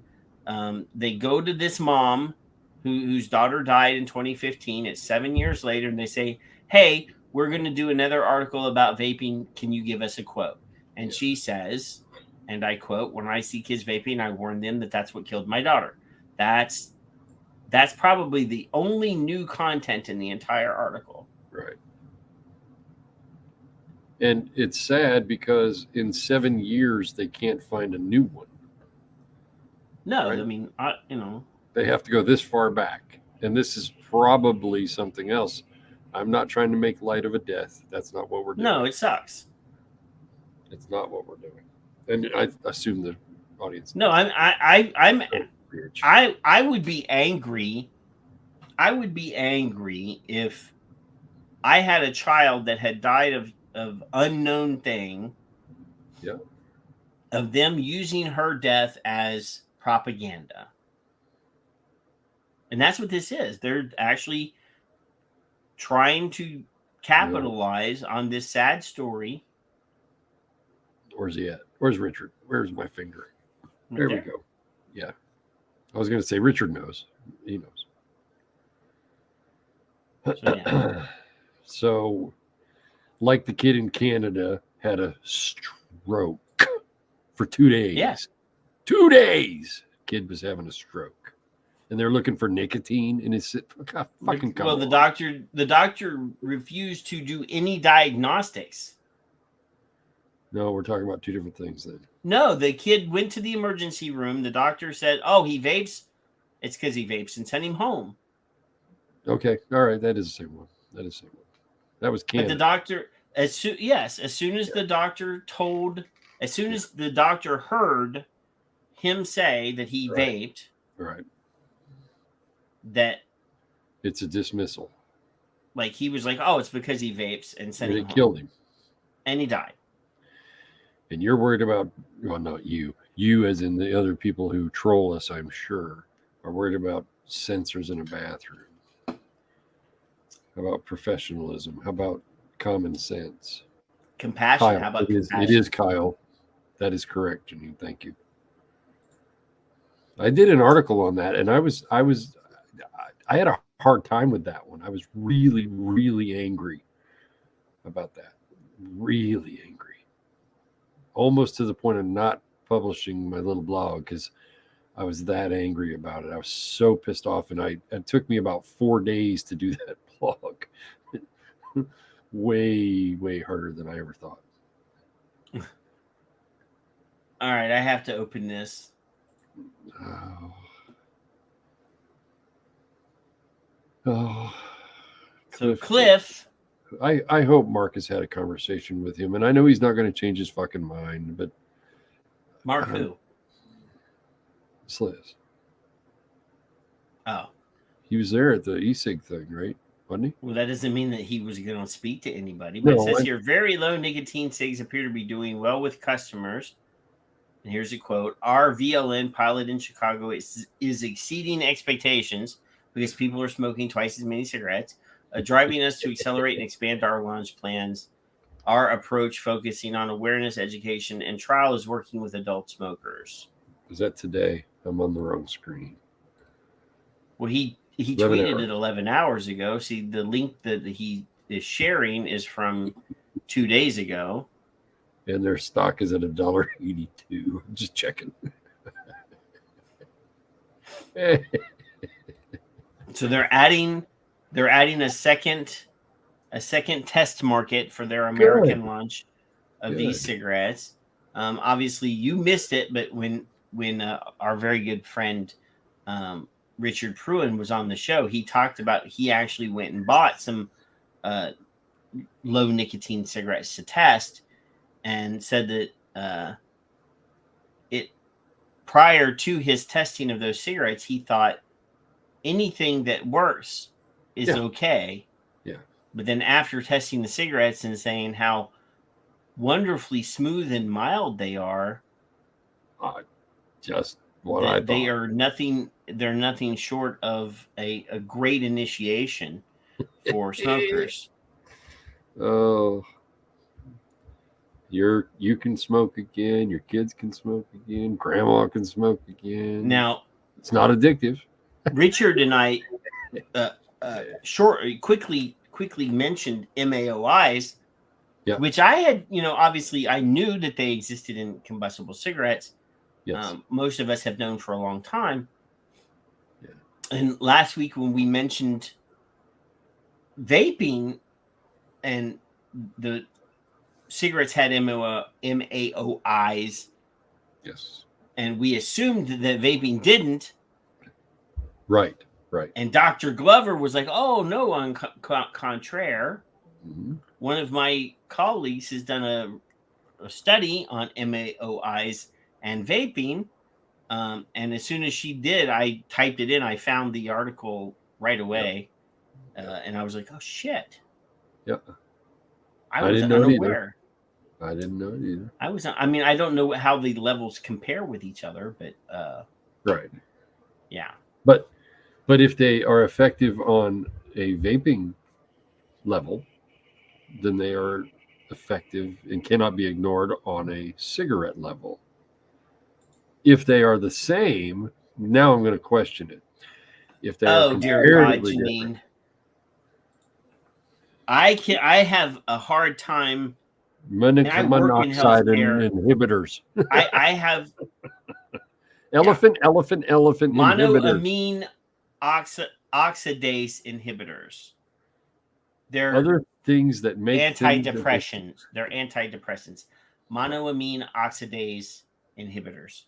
Yes. Everything else in the cigarette, just about. I have to sound it out in my head before I send the signal to my mouth to say it, or otherwise, monoamine does not come out right. And it ain't just the nicotine; it's all that too. Every bit of it.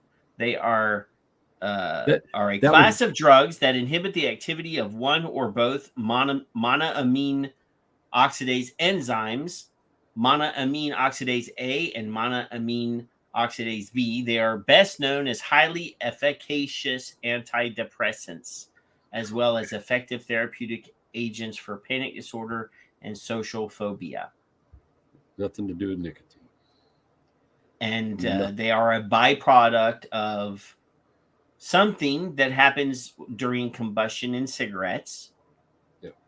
And there is also a amount of these that are in vaping, in some vaping e-liquids.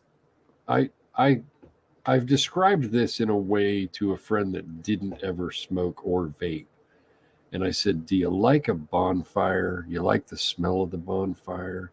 It gives you that great feeling of freedom and openness and, camping out and smoking a stogie or whatever it is you're doing, drinking. Well, in his case, he ain't smoking, but you have that feeling.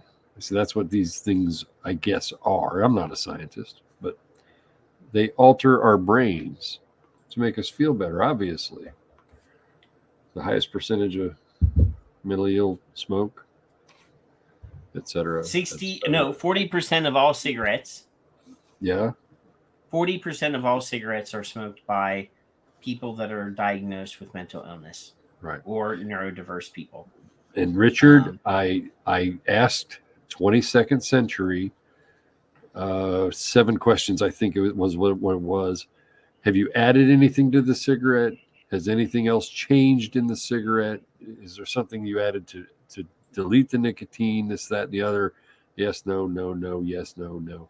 It's the same. It's a cigarette is the same thing without nicotine or lowest nicotine.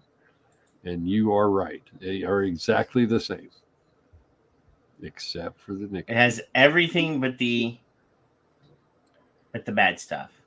And they're going to do the same thing with menthol. They're going to. It's not a process. They're going to move menthol out, and it may take a while because they're going to be sued. But when they take the menthol out, everything else is still there.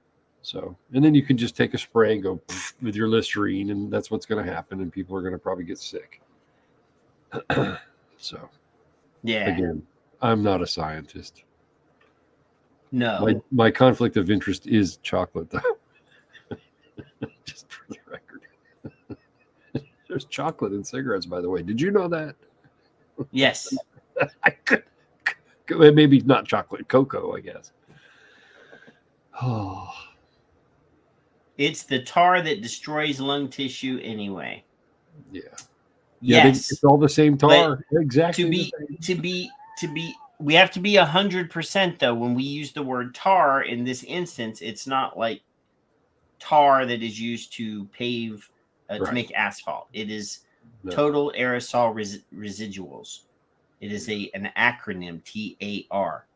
And I think sometimes in our heads we see black viscous stuff. I've seen barrels of tar on their anti-smoking bullshit years ago. Yes. I don't know they do it any longer, but they've done it. Among other things, the manipulation of the word or acronym is very, very strong. Extremely strong. I'm going to buy more of this strawberry lemonade. Oh, okay. Good. That's weird. We had the same thought at the same time. God. It's the perfect it's a good blend. Percentage of the tart and the sweet at the same time. All right. Total tobacco aerosol residue. Thank you, sir. Thank you, sir. I haven't seen that in a while yet. I was saying total, but okay, tobacco aerosol residue. Okay, fine. It's all good. It's all fine. Good. We got smart people surrounding us. Yes, we have to have smarter people than us. That's not difficult. Well, we're just a couple of chuckleheads that have nothing else to do on Friday night. Actually smarter already than me, so there you go. I mean, my wife is not even home. She's out with her friends at the bar. Because she's smarter than you. Because I said, I have a show. I have to go and do my show, or Mallory won't have anybody to talk to tonight, or Janine will be bored and alone, and Kevin will be playing with his grandchild and having fun. So no, I have to ruin it by doing a show. He ain't come out yet. I told you, he's out. We've been doing this a while, and Jeremy's got him down. It's 10 o'clock. We're going back. Well, but he hasn't been there in weeks and weeks and weeks, Kevin. Not during Friday nights. No, not on Fridays. No, we've changed lives and schedules, and he's going to be here all weekend now, every week, allegedly. We'll see. Allegedly. Yeah, allegedly. We'll see. I thought the pot smoker was leaving.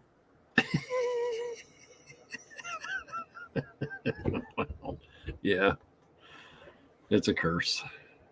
I thought the pothead was going to get his own place, Kevin. You told me that like 2 years ago. That's what he told me. Things have happened. I told him if he ain't wearing a fucking rubber, he has another one to kick his ass. I don't even like him. Oh, I love that boy. I know that you have a partner. I think I've seen pictures of her. She's a lovely lady. But you know, Friday nights are for young people. Never mind. Oh, 32 years. What? I didn't hear what you said. I'm probably better off. 32. I almost called her old. We I reserve would that never for do that Skip. because I actually love Janine. I have never said bad things about her. Ever. Skip and Now Ed. Skip, on the other hand, I yell at you for calling her old all the time, Kevin. I know you do. You've done it. 32 years. I hit 30 this year, Janine. It's an accomplishment. Huge. I didn't even try to settle down until I was 40.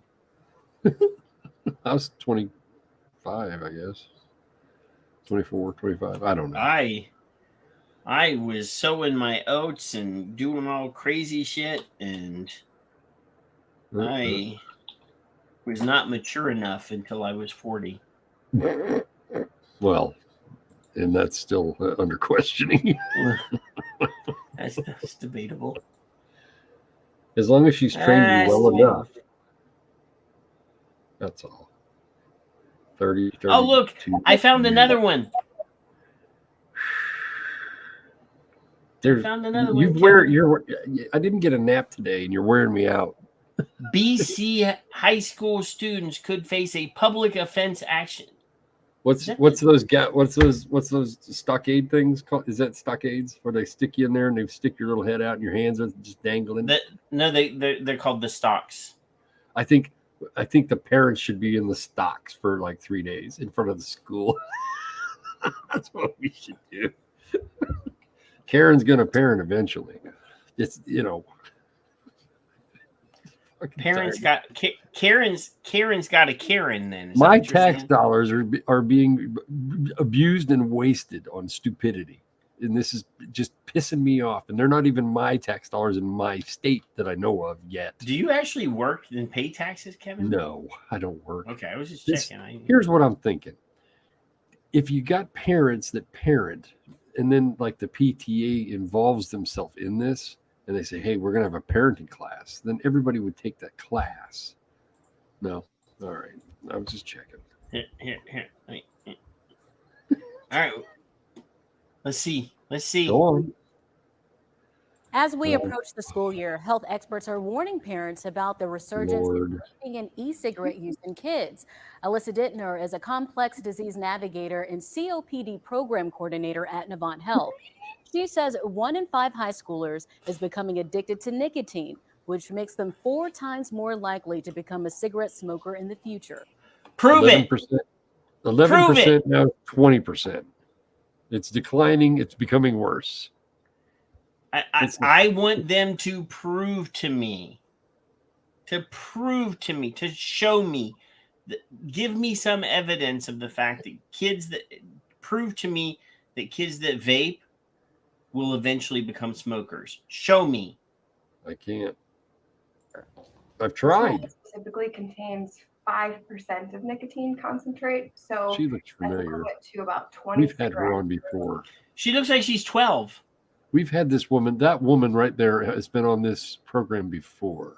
I'm sure she has. Nicotine in one pod. The nicotine in the vape pens are just a lot more strong, and people are just consuming a lot more. So except that they're showing products that have not been available for 2 years. Did she say it's a lot more strong?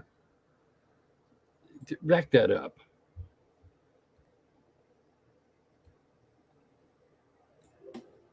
Nicotine in one pod. The nicotine in the vape pens are just a lot more strong, and people are consuming a lot more. So then they're putting themselves at a higher risk of getting, lung cancer and heart disease. What? Oh my God. Are you seeing this lung cancer and heart disease bullshit on the screen here, Kevin? Well, Find me a link. Find me a link, woman. There ain't any of any chemical. Any constituent of vaping being linked to lung cancer. Find me one. And stroke. And Dittner says about 35% of parents are not even aware that their kids are vaping. No. Now, whose fault is that? Well, it's ours, obviously. Whose fault is it that these parents are not doing their fucking job?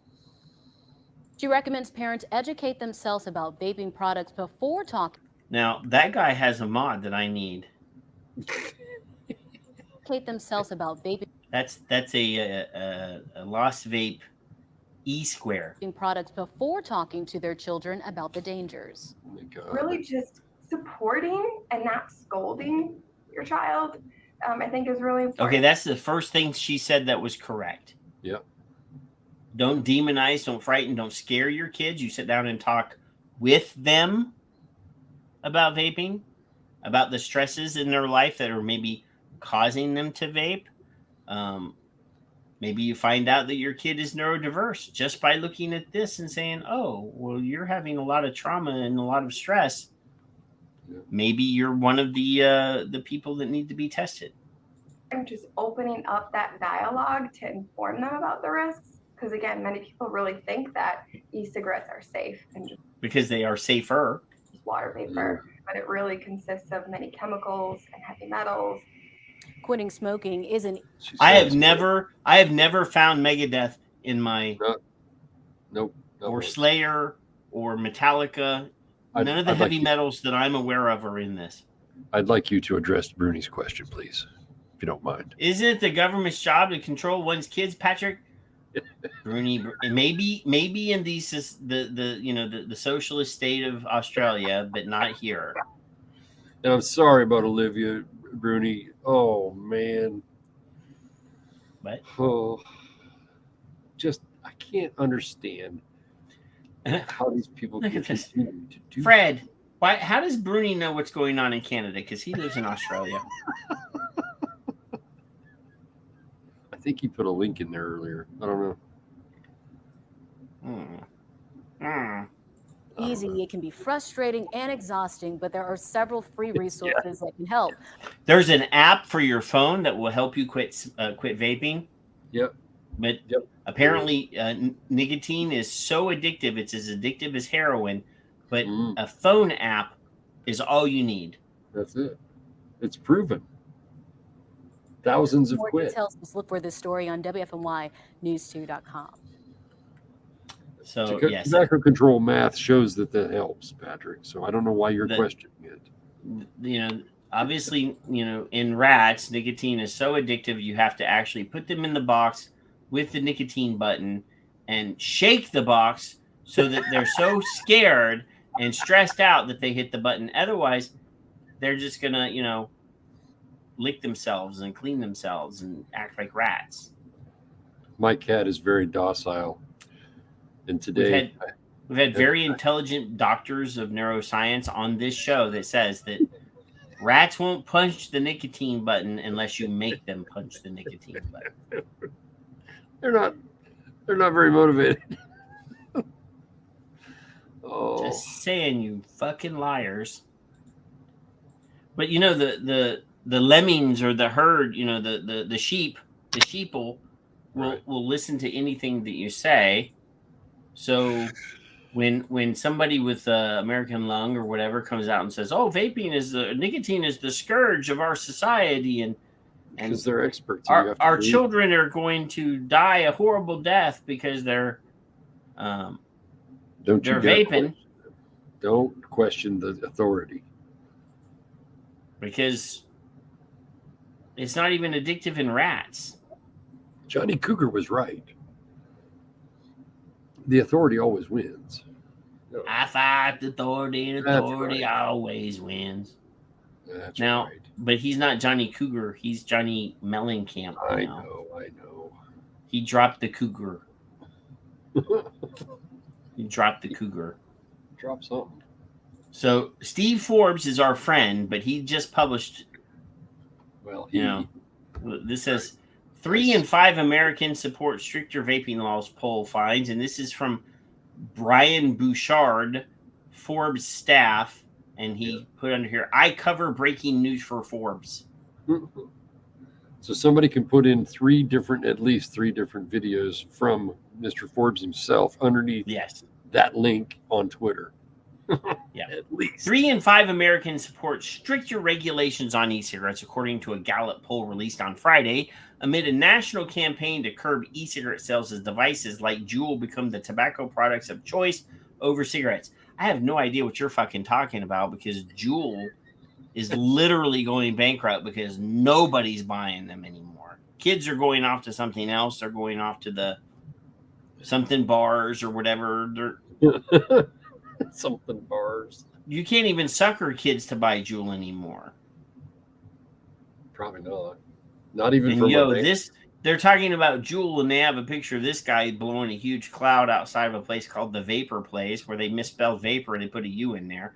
I mean, I don't know what language these people are talking. This must be some weird, crazy country where they can't spell the word vapor. Probably that United Place. I don't know. Crazy ass Brits. They're unnecessary U's. You ever seen them write the word color, Kevin? I have. COLOR, people. COLOR. There's no reason for you to put a U in there. Just saying. Some of those damn crazy Canadians, they also do it that way too. I know. Nearly 3/4 of more than 1,000. Okay, so they polled 1,000 people. Right. So 750 of those people said. Yeah.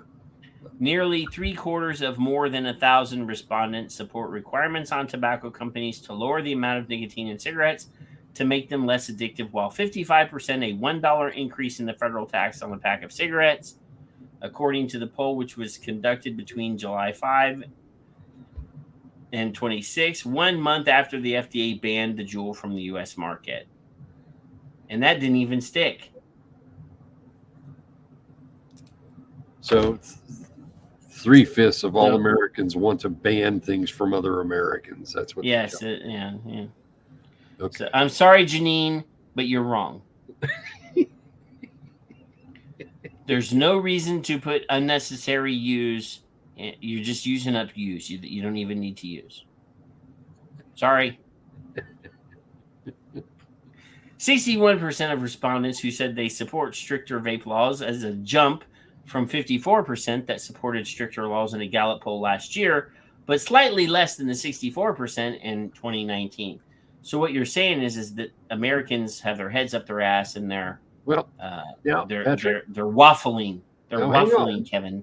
Hang on. No, I think Charlie, Dr. Gardner, Charles, had Chuck either mentioned or tweeted, I don't remember, the wording of the question. Now, do you support stronger laws? Well, that could mean stronger laws against children, accessing them, or it could mean stronger laws against adults accessing them. But if you're not, you're grinning because I'm grinning at something else that's in the chat. Oh, all right, because you never know what they're actually asking. That's all. But I don't understand why you want me to stop doing anything. So Richard is in the chat room. He's firing back, and he says that that I need to sod off because they invented the language. It's you lot that backslide into laziness. No, this is just more efficient. You don't need to use extra characters that you don't need. When you're typing and you keep adding a U that you don't need, that's an extra button you have to. It's too many. We're just pissed off colonials. And we don't like it. Don't make me have like a Boston U party. Boston U party. We're going to throw all the U's into the Boston Harbor. Oh, we love them too much. Meanwhile, 7% of respondents said laws should be less strict, and 30% said that we should be the same as they should be kept the same way. Support dropped to 42% when respondents were asked about banning menthol-flavored cigarettes, which the FDA proposed in April, a move that's expected to have a significant impact on Black smokers, who are often targeted in ads for menthol products, according to the Centers for Disease Control and Prevention. We celebrate Treason Day, too.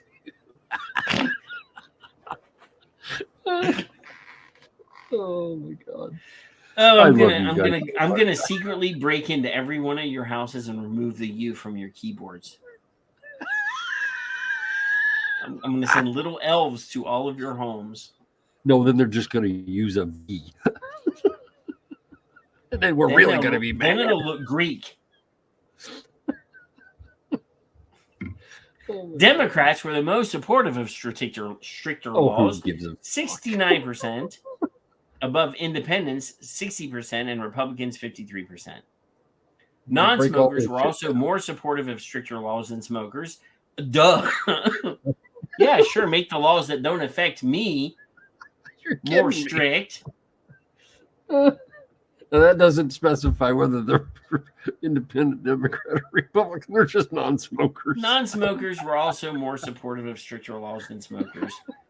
Fucking monkeys. With 76% of people who don't smoke saying that they want tobacco companies to. Yeah, this is bullshit. This is monkey fucking stuff. Yeah.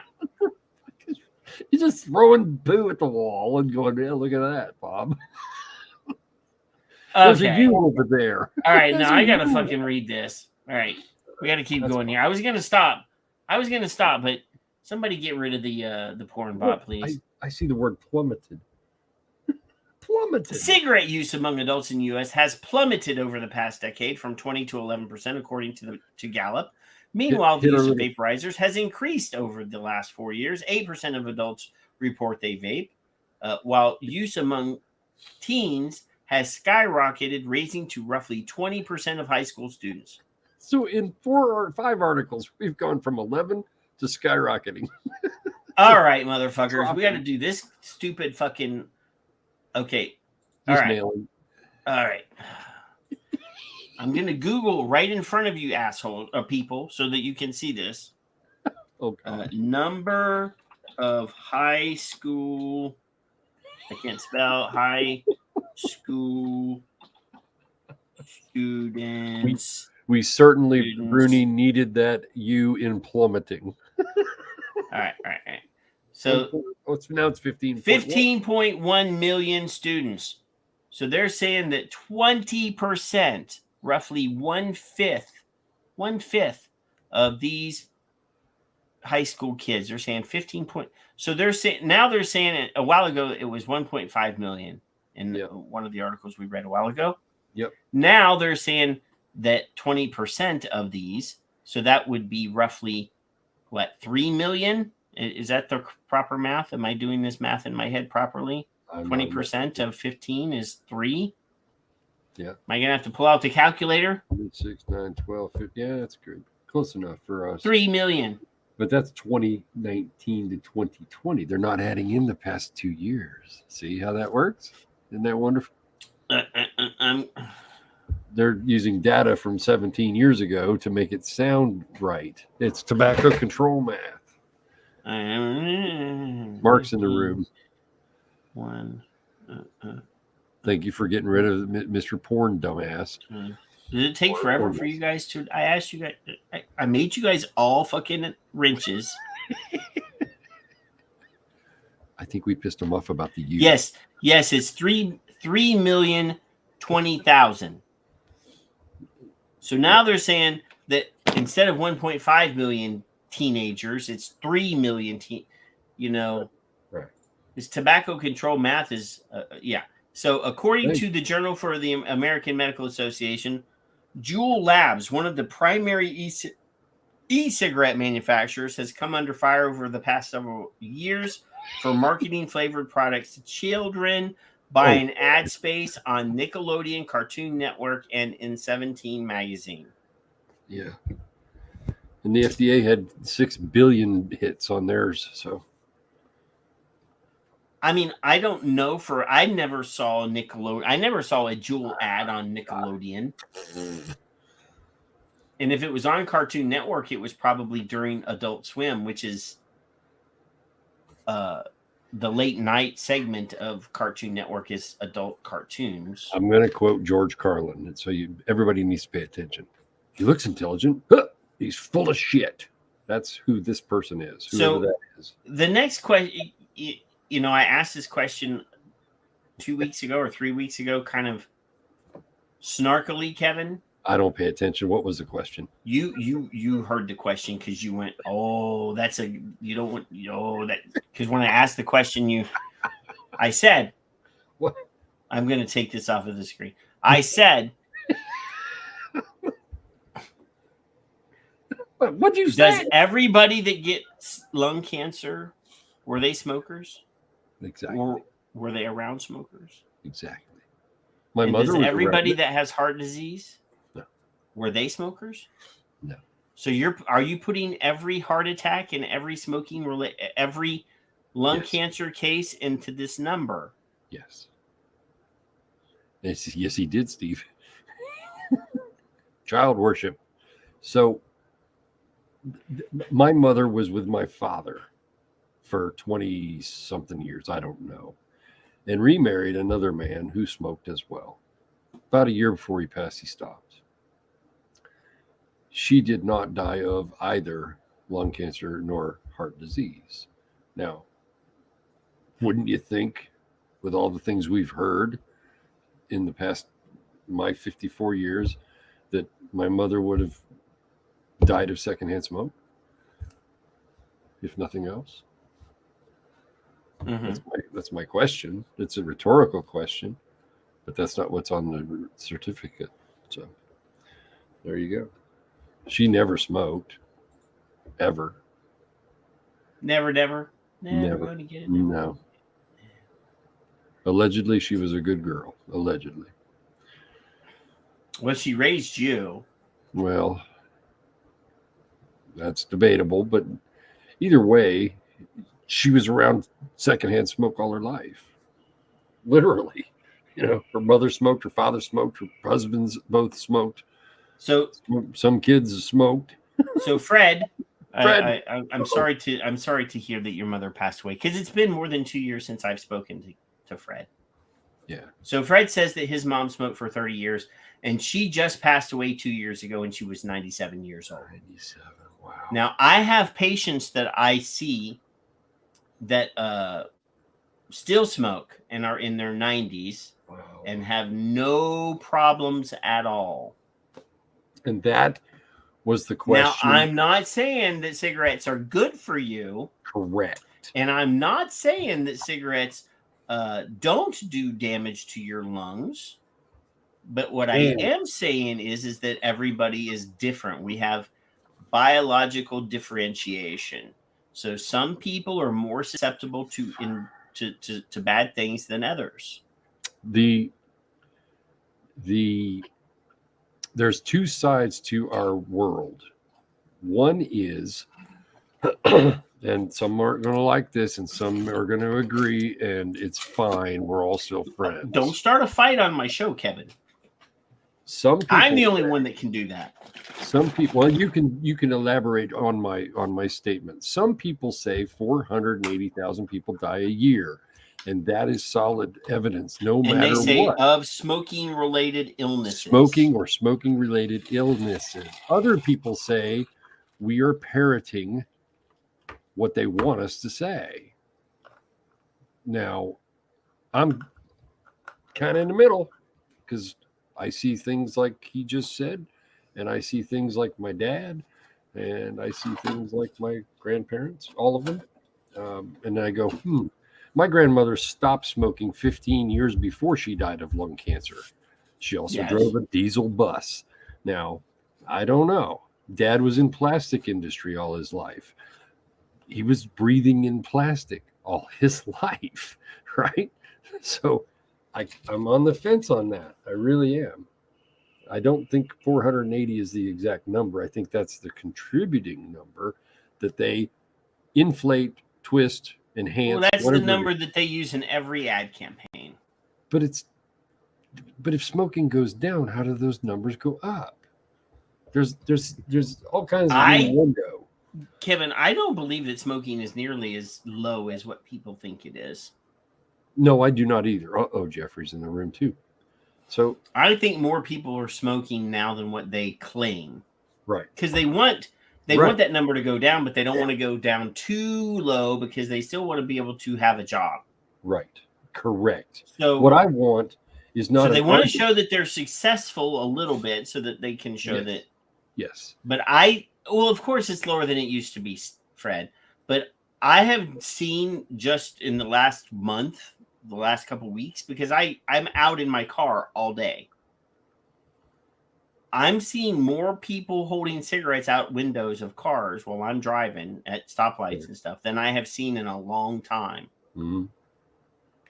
And I think if they were to do a good analysis of actual smoking, I mean, cigarette companies are still making fucking money, Kevin. Oh, hell yeah. They're still selling units. More power to them. More power to them. I think that if they did an actual accurate count, and I don't know how they would fucking do it. I don't either. That they're going to see an increase in the number of cigarettes over the last 5 years. I'm pretty sure of it. I'm pretty sure. Especially in the last 2 years. Correct. Correct. I think that locking people up in their fucking houses did not do a lot for mental health in the United States or anywhere in the world. And I think that a lot of people probably were drawn back to the substances, whether that was illicit drugs or smoking, that they had maybe gotten away from, and they relapsed back into smoking or doing drugs. Spousal abuse, child abuse. I would imagine that all of the triggering events are probably at higher levels than previous. You know. Yeah. I want to just close my earlier statement that I'm not sure what to believe exactly, because we've been lied to so many times by so many people from so many things, that I would rather have your brains go, now wait a minute. Because when my father dies of lung cancer a year after he stopped, and my grandmother dies of lung cancer 15 years after she stops, it just makes me question the numbers. It makes me question things, because if my mother died... Well, there are other risk factors involved with cancer. There's other risk factors involved. I mean, diet, exercise, all those things pollution, are important. Right. Yeah. So I would rather open all of your eyes to what's true and what's not. I'm not arguing that smoking can be dangerous. I'm saying they're inflating the... Well, and I mean, and if you look at, if you actually look at the stock numbers, if you look at the profit letters that go out to stockholders for all of the tobacco manufacturers that I'm tracking, every one of them recorded record quarters. Yeah. Over the last it's not going away. It'll never go away. Smoking will never, ever go away in any form. It's not going to happen. So, and again, we're not telling people go back to smoking. We're not doing that. No, I mean, no, I'm saying use that. I'm just saying that we're being fucking lied to is what I'm saying. Use this for more than a hat rack like Patrick does, because that's all he's... Hey, and then, then see this? See? And then is it the goat? It's the goat. I went back to goat because I'm wearing a red shirt, so I had to... Fred said he's glad. He said he's glad we're friends. I don't know what that means. I don't know. Here, I'm going to go... All I know is every time I see something and I see a lie, I think, well, they got to be lying about everything else. Our trust has been lost long before the COVIDs. And it just... Well, now to be fair, Fred says I don't see many smokers anymore here in Southern California, but they're all fucking moving to Texas. They're invading my territory. No. And cigarettes are like... And they're probably using use. Extremely expensive in California. Cigarettes are crazy expensive in California. What are they up to now? About $18? Like $18 a pack, probably. Or something. Yeah. Yeah, I'm exaggerating probably. If you go up into like no, I'm sure that it's probably the same price mostly ever. I mean, if you go to San Diego versus San Francisco, I'm sure that they're the same prices. They're fairly damn close. You're right, Mallory. All them freckles? Yeah, you're right. Well, I mean, there is obviously every day I've woken up this week. So I have an Alexa alarm clock. Yeah. And when I go to bed, I tell Alexa what time to wake me up in the morning if I am getting up at a specific time. And then when I tell her to shut up in the morning, she reads me a news brief. She'll tell me what the weather is like, and you're not in control. any important headlines. And every morning this week, she said scattered thunderstorms. And that bitch has lied every fucking day this week because we haven't had a single drop of rain. Well, we haven't had rain. We're in water restrictions, stage 1 water restrictions, because we haven't had rain in like 5 months. So I want it to rain. I came home, it was overcast a good portion of the day. There was thunder, not a fucking drop of rain. It dried up before it got to you. So I had to actually sprinkle, because today is the one day a week that I'm allowed to water my grass. What's that? You have no liberty to water your grass 6 days a week? Is that what you're telling me? They fucking sent out warning letters. We catch you sprinkling your yard on a non-garbage day, because you can only do it on the day that your garbage is being They did that here 10 years ago. You will be cited. You will be cited for hoarding water. It was so bad here they were turning people's water off. If you were, because my friend's dad worked for the water department. I know how to turn it back on. It's not very hard. Yeah. Go down there with a pair of pliers. You can turn it right back on. Well, yeah, I knew that, but just can't. Don't understand. Oh, what'd I do? Drop you? No, you turned your camera off though. Now I'm looking at you and mini you.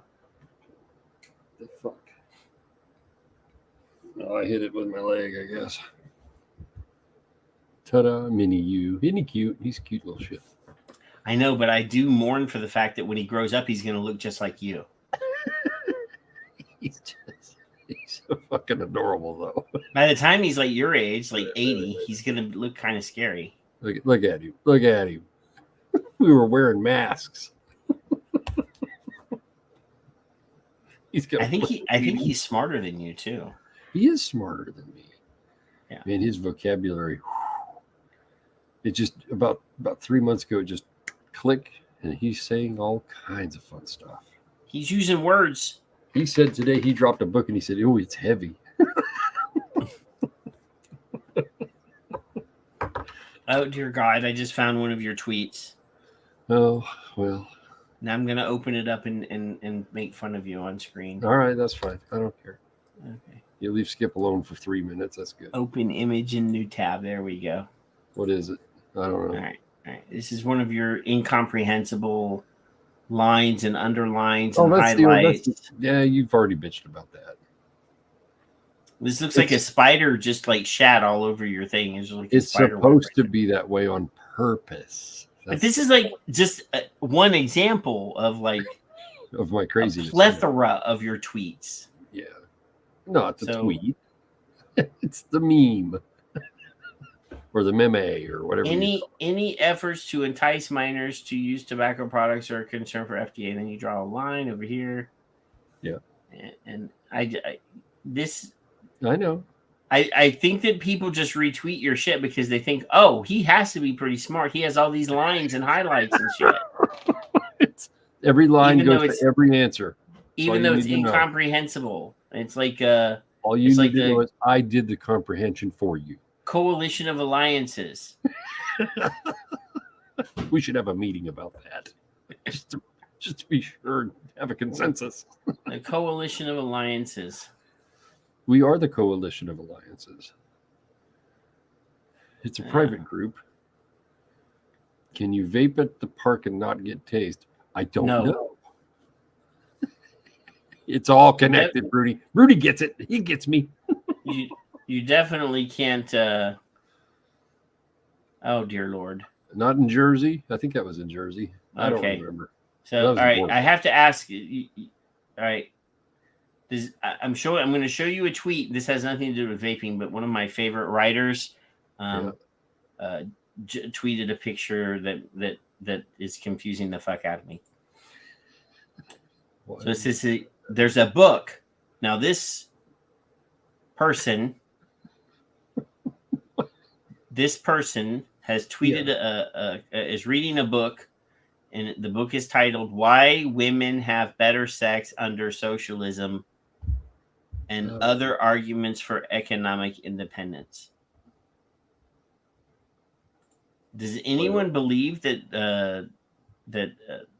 the government, whatever government system you have, is going to dictate how good your performance is in the bed? I don't think they need to be in there. I really don't. I'm in Texas, Steam, and Kevin is in Ohio, but there are multiple places where people have been arrested and tased. They have been hogtied, and they have been taken out in a slam to the pavement method. I have video for vaping in public on the boardwalk in Maryland, at a skate park in Atlanta. Atlanta, that was the other one. There are plenty of public places, beaches, trails, and parks in our great free country where you cannot vape outdoors. And you cannot vape or smoke on any national park territory, in any national park. Vapinvention. Oh, man. Hera Arena is no longer. It's gone, sir. It is gone. So I know you'll know what I'm talking about. Oh, here. Oh, our very good friend Brian Foytik just tweeted something. Is this this show is evolving as we go, because we have hit every one of the articles that we were talking about. Yeah. And we've only been on for 2 hours and 20 minutes. So we're going to read this one. This one is the State University of New Jersey, Rutgers-led national survey uncovers doctors' misconception about nicotine risks. Look at that giant. Look how big that cigarette is. That's a giant cigarette right here. And it's squished. Researchers recommend brief communication interventions that can effectively correct nicotine misperceptions among doctors and the general public. Research, and we know this, the number is about 70%. 70% of most medical doctors believe that nicotine causes cancer.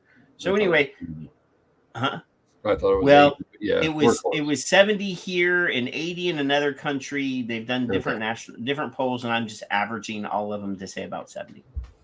Researchers say physicians need to understand accurate nicotine risks better to assist patients addicted to the most harmful nicotine or tobacco products. Most physicians mistakenly believe that nicotine leads to cancer and heart and respiratory diseases, according to Rutgers-led national survey, even though it is the toxic substances in cigarette smoke and not the nicotine that causes the primary health risks. Now, just a minute ago, we played a video. We played a video where a medical professional just made those claims about heart disease and lung cancer. And since this is not in the show notes, I will not complain that Mark is asking for a link. And we never complain about Mark. Well, and no. Bernie. Normally every article that we are discussing is already in the show notes and in the show descriptions. But since this one was added afterwards, I will not make the complaint that I normally complain about. Lazy mother. No.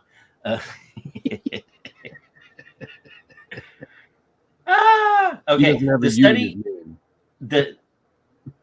No, he doesn't. The study published in the Journal of General Internal Medicine, surveying more than 1,000 doctors from 6 specialties between September 2018 and February 2019 about their knowledge of tobacco use, found that 80%. Oh, see, this is the 80% one. 80% of those surveyed believe it is the nicotine that directly causes cancer. Physicians must understand the actual risk of nicotine use, as they are critical in the prescription and recommendation of FDA-approved nicotine replacement therapy products to help patients who use other dangerous forms of tobacco. So yes, if nicotine was so evil, how is the FDA approving nicotine replacement products that are nicotine? And that is where I question the doctors, intelligence, because I question doctors' intelligence every day. Kevin. It's clearly FDA approved. Yes. Use nicotine. So it's clearly incompetence that they would believe anything other than that, other than the rhetoric of nicotine in cigarettes, blah, blah, blah. Hey, Kevin, do you remember about 2 years ago, I approached a national vaping advocacy trade group about shifting the direction of their programming to discuss the fact that what we need to do is do nicotine education and explain to people that nicotine isn't what all these people are saying it is. Here are the facts. Oh, and by the way, some people benefit from nicotine. There's a big film coming out. Yeah. And they told me that I didn't know what I was talking about. Remember that? Just saying. It's about the same amount of time that I took to talk to an attorney. And I said, you gotta talk about the nicotine. You got to talk about the reduction of cigarette smoke. And so I gave him about 5 pointers, and he's like, yeah, we're not doing that. Oh. So anyway, to help patients use other dangerous forms of tobacco, said Michael B. Steinberg, medical director of Rutgers Center for Tobacco Studies and a professor and chief of the Division of General Internal Medicine at Rutgers Robert Wood Johnson Medical School. Now, we don't generally like anything that has this name on it because these guys are assholes and they've spent billions of dollars trying to brainwash the masses. But, anyway, doctors should be able to accurately communicate these risks, which may include low nicotine cigarettes, which are not safer than traditional. See, even this guy says they're not safer than traditional cigarettes. No. However, the FDA said that they can actually make a reduced harm claim. Yes. But they're not safer than traditional cigarettes, Kevin. So how can they make a reduced harm claim? It's all in the wording, isn't it? Let me explain something to you. Hey. All I'm saying is this me up. Corrupt government agency said that very low nicotine cigarettes could make a reduced harm claim. That's correct. They have a modified risk tobacco application approval for their very low nicotine cigarettes, which are not safer than traditional cigarettes. I'm just saying that sounds very, that should be a very controversial decision is all I'm saying. And 80 health groups approved of it. I know, right?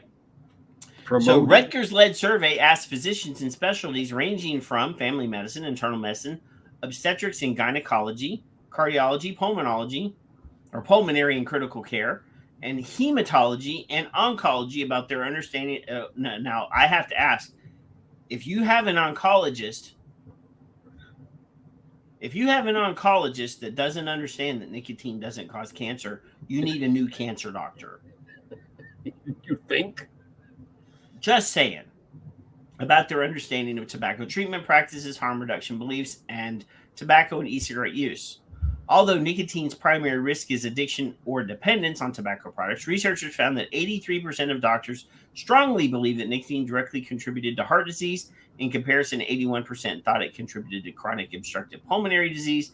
Pulmonologists who focus on the respiratory system were less likely than other specialties to misperceive nicotine as a direct contributor to.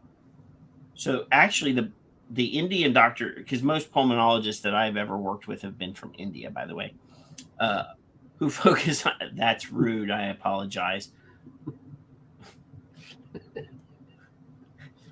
Were less likely than other specialties. So they actually were less likely to be misperceived about nicotine. Good.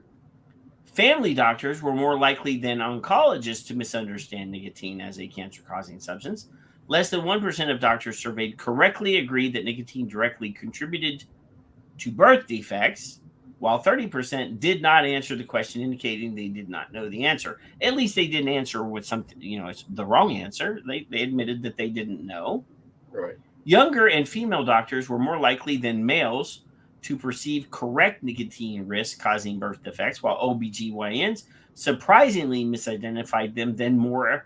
So yeah, if your if you're a baby doctor, if you're, the doctor that's going to, sit in the catching position, doesn't know that nicotine does indeed cause birth defects, maybe, at least low birth weight and stuff like that.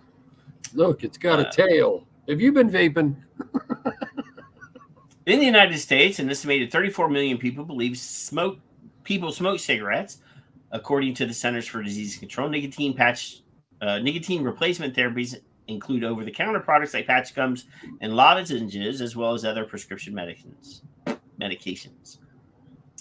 Correcting misperceptions in medicine should be a priority given the FDA's. So, I'm not going to read the rest of that. But the head of the fucking FDA just said, well, we need to tackle all of this misinformation, this health misinformation that we're seeing, and blah, blah, blah. And I'm like, dude, you have been perpetrating most of the misinformation. Insert hand gesture here. Bastard. He probably talks with a U. He probably does write color, flavor, and other words that have extraneous use. He probably is an idiot and does do that. I'll give respect to doctors by saying that they have to know a lot of things about a lot of things. But this is pretty. This is basic stuff, dude. This is very extremely. I mean, I am not a doctor. I do work in healthcare. I am not a doctor, but I do understand that nicotine is indeed a little bit of a stimulant. It does increase your blood pressure a little bit. It does increase your heart rate a little bit. Just like talking to you. Well, that, reading these articles gets everything going. Hi, TV guys. Sir Didymus. I think he was one of the instigators in that behind the scenes private group that I'm in about. No. They were talking about TV guys. Oh, here's what I don't know. I don't know why doctors are dumb, and I can't express how dumb some of them are. Well, I fully believe that a lot of people go to medical school to do good. To do good, I agree with you. Yes, not because I like you.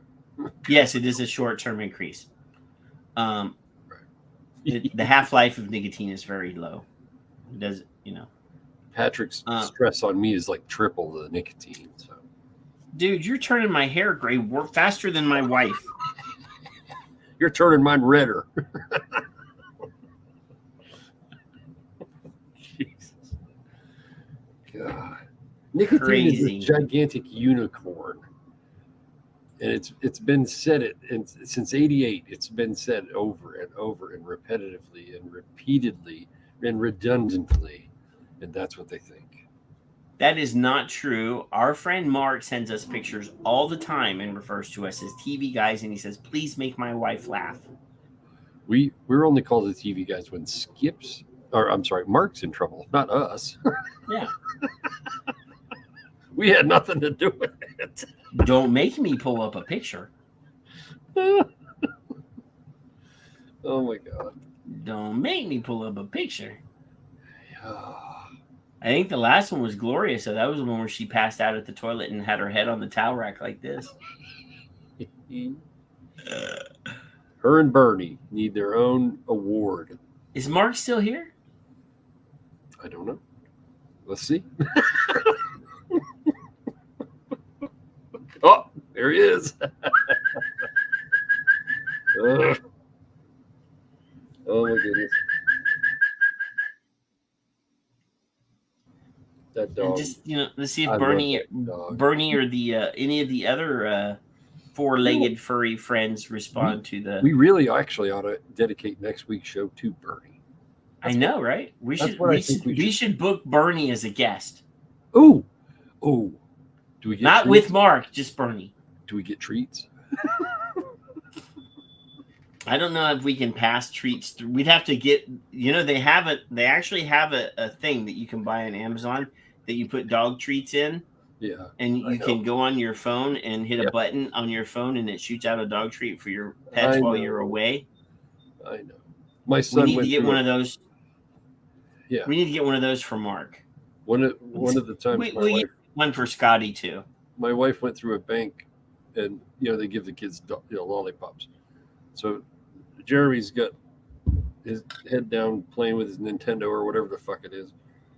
And here comes the thing through the chute, and she gets a dog biscuit because his hair was so long that the teller thought it was a dog.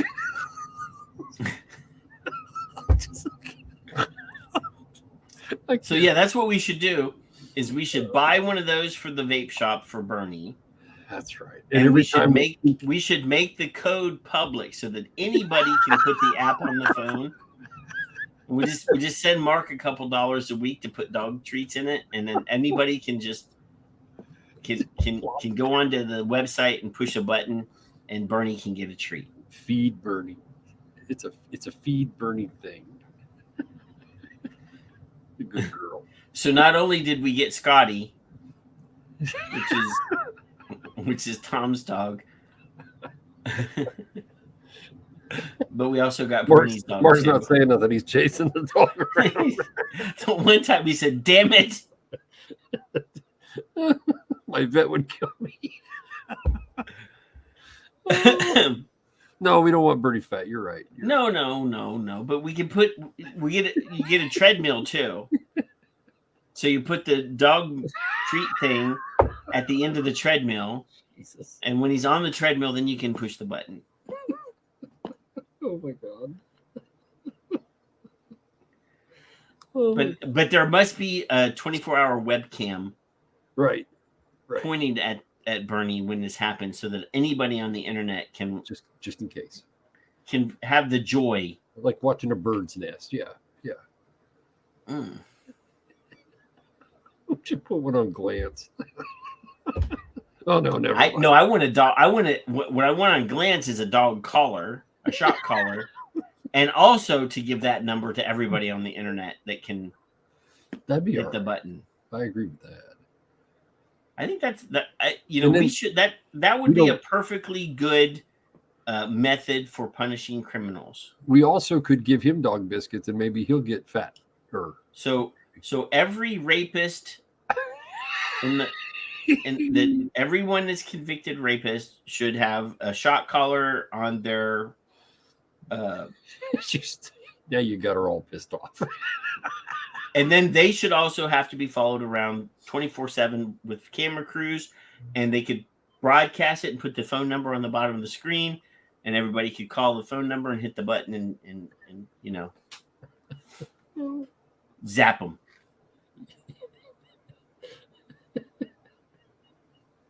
So now, is Bernie pissed off because I whistled or because you're not paying attention, Mark? That's what I want to know. Just tell her you're watching the TV, guys. She'll understand. So, I mean, if I go, oh my God, let's go outside, Bernie. Let's go outside. Let's go. Want to go outside? Walk. Oh, maybe want to go for rides? Want to go for rides? Maybe Mark will show up over in DC again. Oh, Mark, did you talk to Cliff? Just for fun while you were in DC, by the way. We were asking that earlier. I think somebody needs to punch that idiot in the head. Huh? What? Because he's promoting these damn fucking very low cigarettes. Relax, you've become one of them. That's what he told me. Smack the shit out of that son of a bitch. So only somebody that's never smoked, you're correct, would look at that on paper and say, that's a good idea. Yes, correct. So by description, they're smoother. Mm-hmm. So they're not an irritant like regular cigarettes. So your experience is from day one. Oh my God. Less annoying than regular cigarettes. So you don't have the coughing reaction. Right. You don't have the throat irritation. People are gonna assume that they're safer, even though we just showed you they're not safer, and people are gonna smoke more. That's correct. That's why they're so happy that they're moving that test market into Chicago now. That's correct. So So now you have to go to where Sir Didymus lives in Australia and walk his dog too. MNO. M-N-O. I'm just trying to do the alphabet in my head. Calm down. M-N-O? Yeah. P? Q-R-S-T? L-M-N-O-P, you know. Q-R-S-T. I have to sing it. I got to get this for the. I'm going to try the Victor share screen. Oh dear God! Everybody, cross your fingers. He's going to crash the whole thing. It's. I can't rub. I don't. Well, maybe I can. Yeah, I can. I'll be damned. Oh yeah, you'll be able to see this. I got to get off of here. Cross your fingers.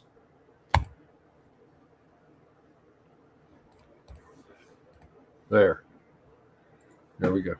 That's it. That's what all I have to say about that. I'm not joking. I've had that for 2 or 3 years, 4 years. I don't even know. It makes literally no sense. But that's what's going to happen. Everybody can smoke. The government approves it. Political you front can group. Smoke, and you can smoke, and you can Everybody smoke. You gets get a a cigarette. You get a cigarette. You get a cigarette. I'm sorry. I'm not sorry. Fuck them. You can pay tobacco taxes, and you can pay tobacco taxes, and you can pay tobacco taxes. And all of these people over here, they can collect on the tobacco taxes, and your kids can smoke. And hey, listen, if you can help someone quit vaping by smoking, there you go. Yeah, let's get you off of that evil nicotine that has significantly less harm, and put you on a cigarette that has all of the same poisons as the regular cigarettes, just less nicotine. And the key is that they smoke less. But what do they tell us when we dual use? We're dual using. They don't like that. You're still killing yourself.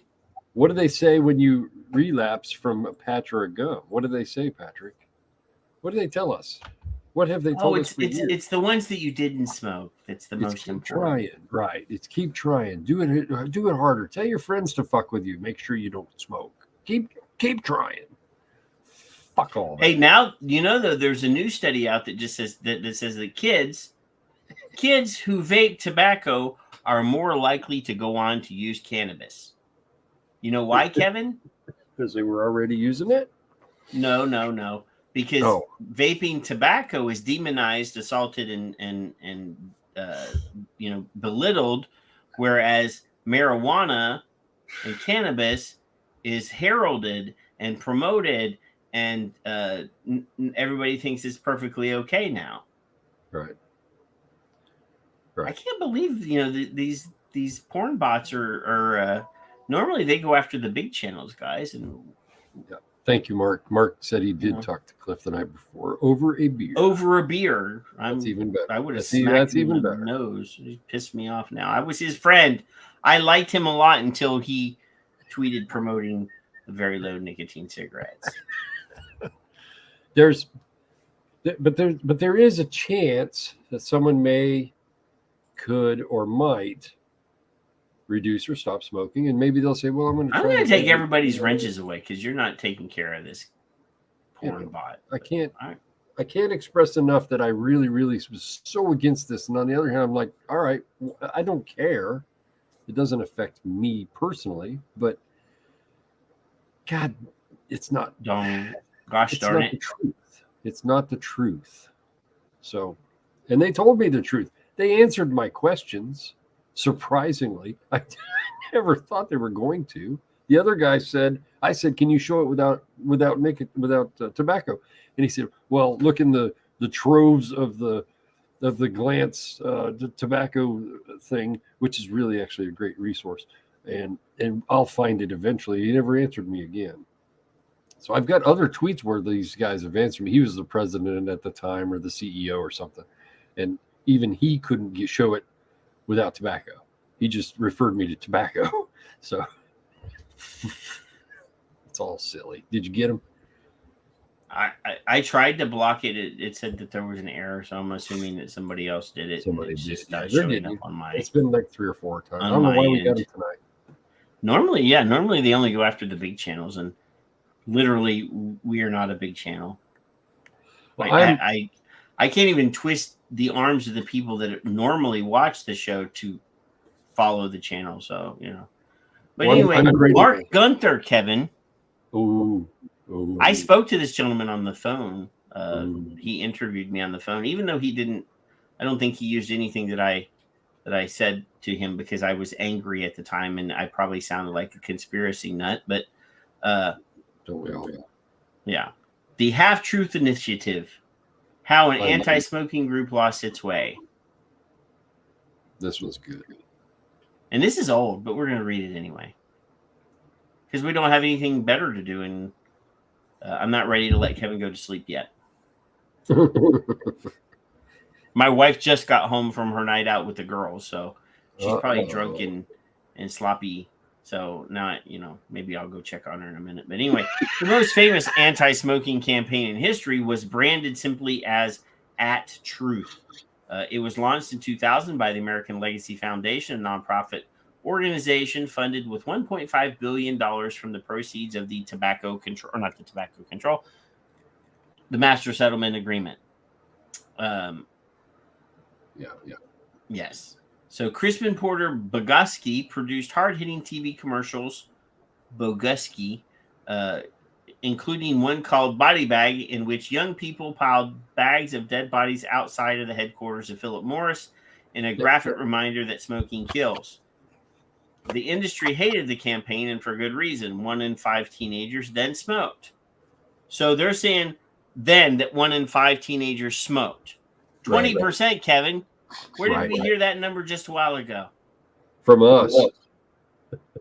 Well, not just from us. I was reading it in an article that claimed that 3 million kids, 3 million high school kids, not even counting the other millions of upper and middle elementary school kids, because they claim that there's millions of those too.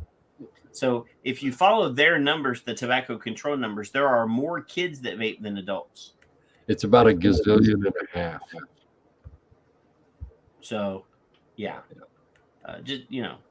Over time, the work of the Legacy Foundation, which has been renamed Truth Initiative, helped to drive teen smoking to historic lows, according to researchers who studied the Truth campaign.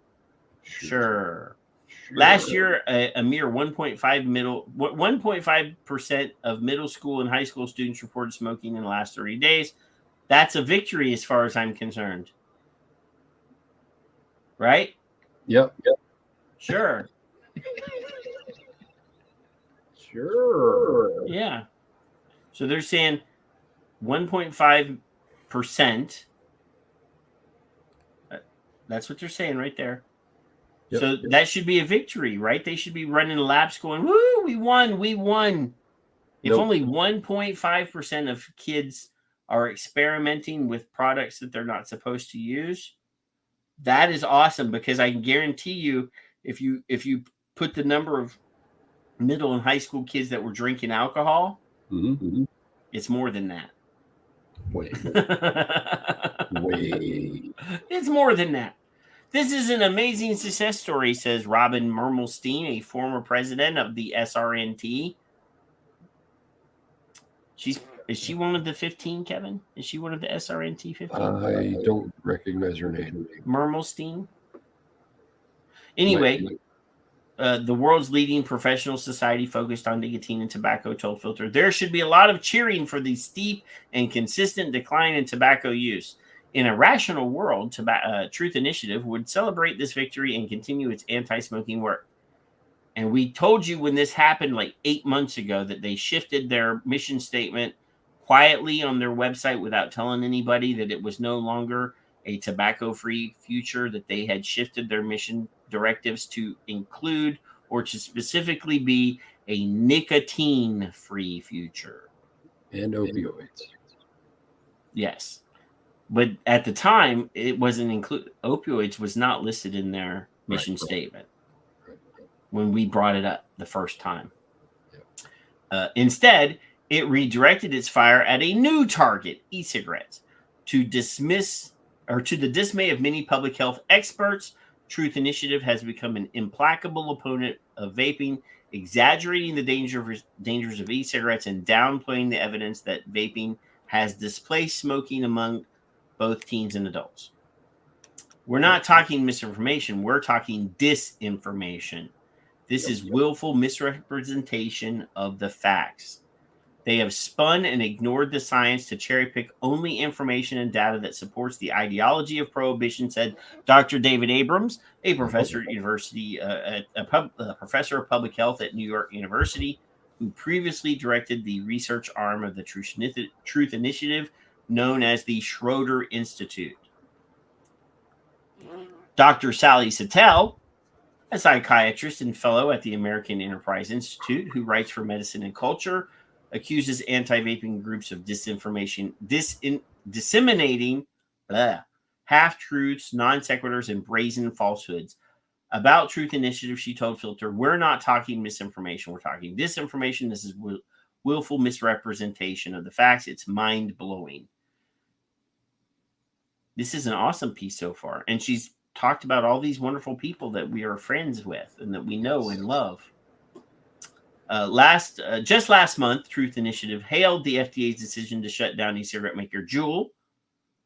And that actual decision has been put on hold because the judges agreed that it was bullshit, as a major public health victory, considering that no kids are actually using fucking Juul anymore because they're using other things now. Juul surely led people down. Shirley, don't call me Shirley. Juul surely led people to take up vaping, but just as surely has helped adult smokers to quit combustible cigarettes, which are lethal. Yes. Truth is not alone in its opposition to vaping. Its allies include Bloomberg Philanthropies, the Campaign for Tobacco-Free Kids, Parents Against Vaping E-Cigarettes, the American Heart Association, American Lung Association, American Cancer. Answer me a question, Kevin. All right. If we have an alliance of coalitions like this, why do we need so many groups with the same mission statement? Well, it helps with the gaslighting, Patrick. You can't. I mean, literally, why do we have to have the Truth Initiative and PAVE and Campaign for Tobacco-Free Kids? Ostensibly, these three organizations have the same exact mission, and they're diluting all the money from this asshole. Well, you'd think they'd merge. Yeah. There's no point in having these three organizations because Bloomberg could write one big check instead of three medium-sized checks. That's right. I don't know. And he's bankrolling all three of these orgs. Yep. Yeah, Fred, I got my tags right here. I got my tags. Yes. Tags right By the time I was going to get one, there weren't none. Monkey and I slammed the door on those fucking paid memberships, dude. No more tags because we canceled all paid memberships. Yep. Because reasons. Their anti-vaping campaigns have had tragic consequences. Millions of Americans believe wrongly that vaping is as dangerous or more dangerous than smoking. Obviously, we just talked about fucking doctors not even understanding the difference between smoking and vaping and nicotine and tars. As a consequence, smokers are less likely to switch to vaping as a way to quit. Elected officials have banned flavored vapes, vastly preferred by adults who switched from cigarettes in 4 states and more than 300 localities, including most recently Los Angeles. Under pressure from regulators, vape shops that serve former smokers have closed, and federal law prohibits delivery of vaping products through the mail. Not actually true. It prohibits the delivery of vaping products through the mail if you haven't done your shit right. I got vaping products in the mail. I just got the vaping company that sent it to me had to follow a certain rules and get an exemption, and they have permission to do so. It was annoying that I had to wait an extra day for the delivery, even though somebody was here to sign for the package. The asshole, I have it on camera. The mail carrier, the mail. Yeah. How do you say that now? If it's trying to be non mail person. Okay, yes, the male person. I don't know. That sounds. Anyway, they didn't ring the doorbell. Oh. They went up to the door like this, gently knocked on the door. They put the product down. Well, they know you. They put the boxes down, even though there's a fucking Ring doorbell right there with a camera. Put the products down, went to the car, and then realized that one of those packages had to be signed for. Came back to the door, grabbed the package, put the notice on the door, and then left. And then the next day I was like, dude, I was here, or there was somebody here. All you had to do was ring the doorbell. Yeah. And they're like, we did. And I'm like, no, you didn't. I have it on video. Yep. Anyway, Robin Koval, a former advertising agency executive who has been the CEO of Truth Initiative since 2013, says the nonprofit's turn against vaping has been driven by evidence. No, it's been driven by your desire to fundraise. Yes. Yes. The science has become clearer and clearer about the risks versus the potential benefits of e-cigarettes. Koval said, when we spoke last year, Koval did not respond to a request for an interview for this story. Neither did Mike Moore, the Mississippi Attorney General, who now chairs the board. Oh, dear God. So Mike Moore was the Attorney General of Mississippi, who was the first to sue the tobacco companies. And at the time, I lived in Mississippi. At the time, he was going to all of the talk shows. He was on Rosie O'Donnell when Rosie had a talk show, and like he was, because he's a handsome dude. Like he was young, people wanted him on the show because, he could speak and had charisma. I did not realize that he was now the chairman of the board of Truth Initiative, though. He was as corrupt as fucking politician can be, though. Nancy, whatever the fuck her name is from Hart, is also on the board. Oh, the scary one? Yeah. Oh. Yeah, if you look at their board, they're all interconnected and incestual, and yeah. I haven't looked at that picture in a while. I put Sally Sattel's, Dr. Sally Sattel's Twitter on there. I can't believe that there's people that don't already follow her. Right. She's done quite a few pieces over the years. Was one of the first, like, mainstream, like, smart people to write articles about vaping that I can remember. Yeah.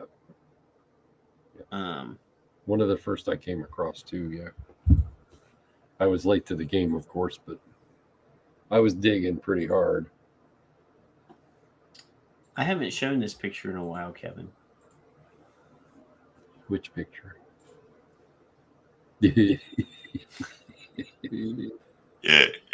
Oh, man. It is almost Halloween, isn't it?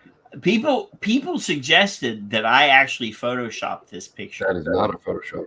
And this is what she looks like. I did not do this. That is God that did this.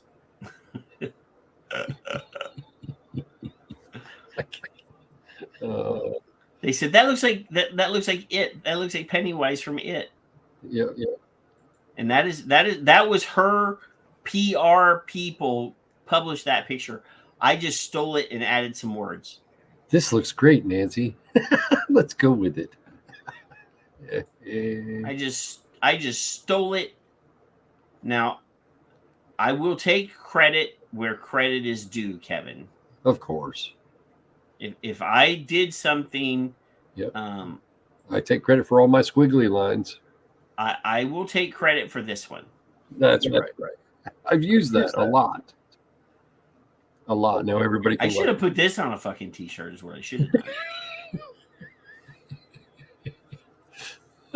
I'm going to revisit. We could have been rich.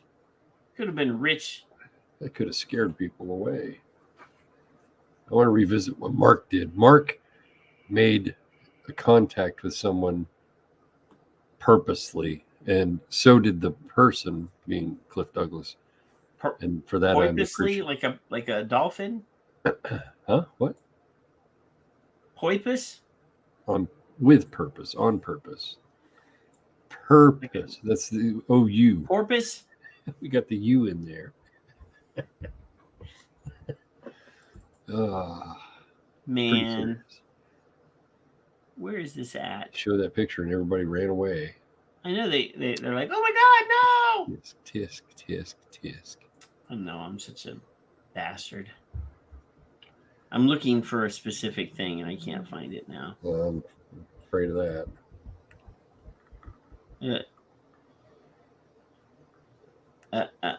Where did it go? See, I had Mother trucker. I had to find my Oprah. It took me a minute.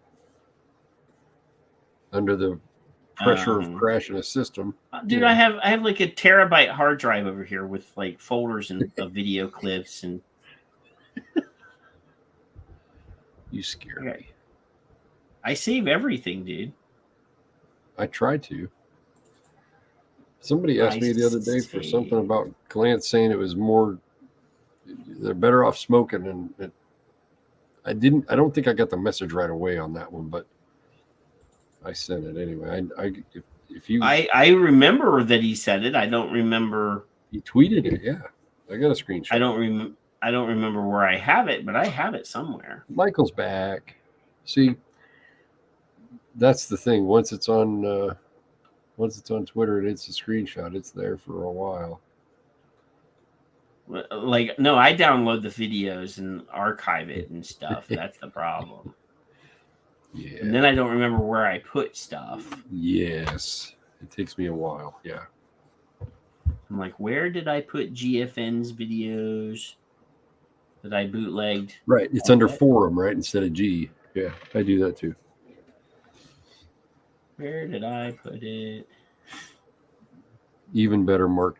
That's the connections I can't make as a consumer that you have and others have made that I admire so deeply, because that's the part that's needed is conversations. It has to be conversations.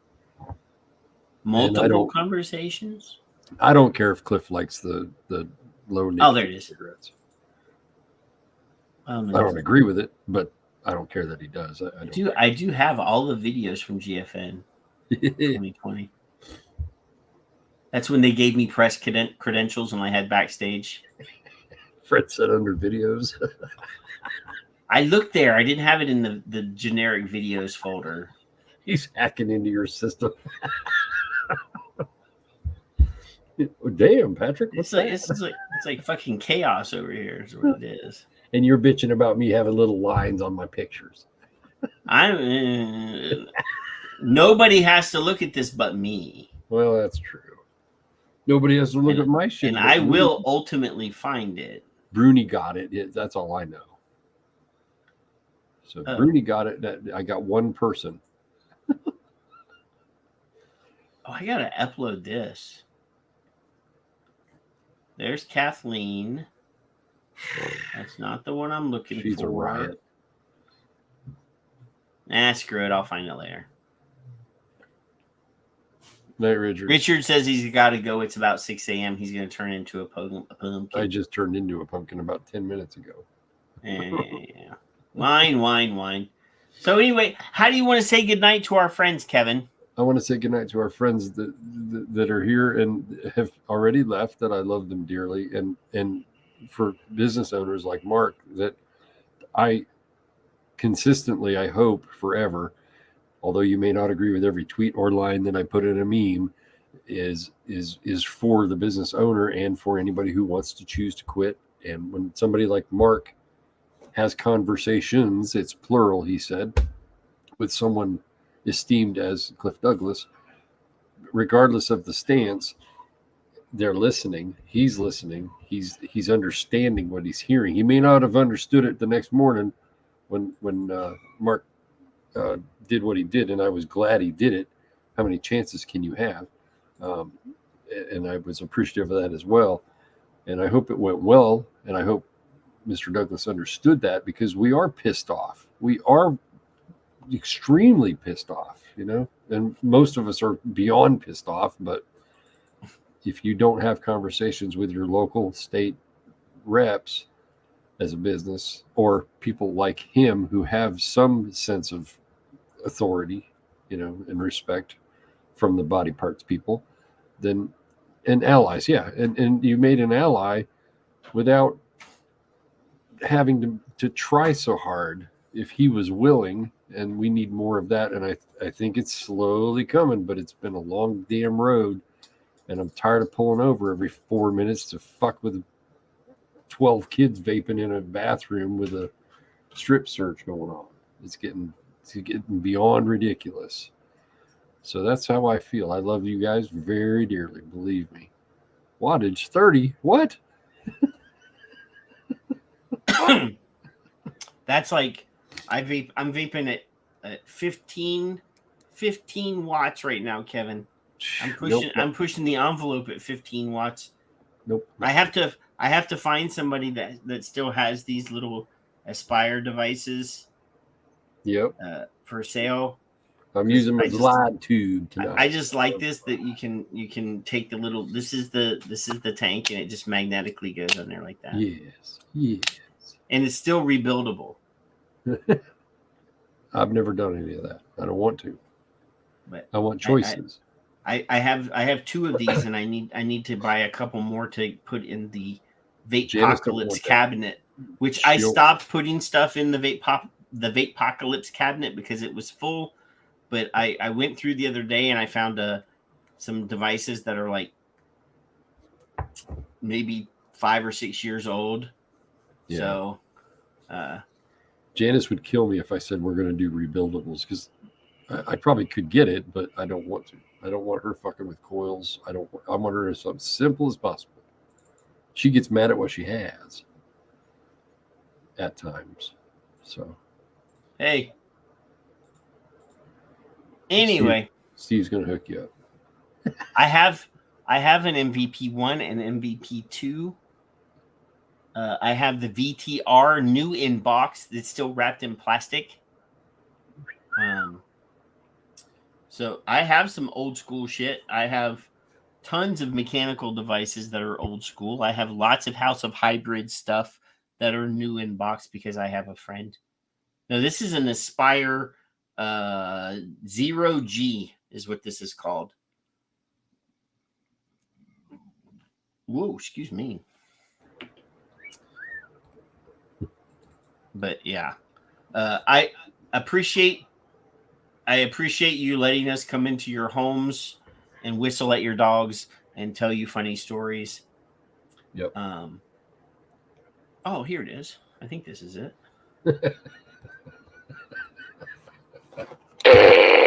Oh no, that's the no. No, this is not the no. That's too long. That's 16 minutes long. I don't think you guys want to sit here for 16 minutes. But anyway, love letting us come into your house and to waste your Friday night to try your whistle at your dogs and you know, us be chuckleheads and be annoying and fun.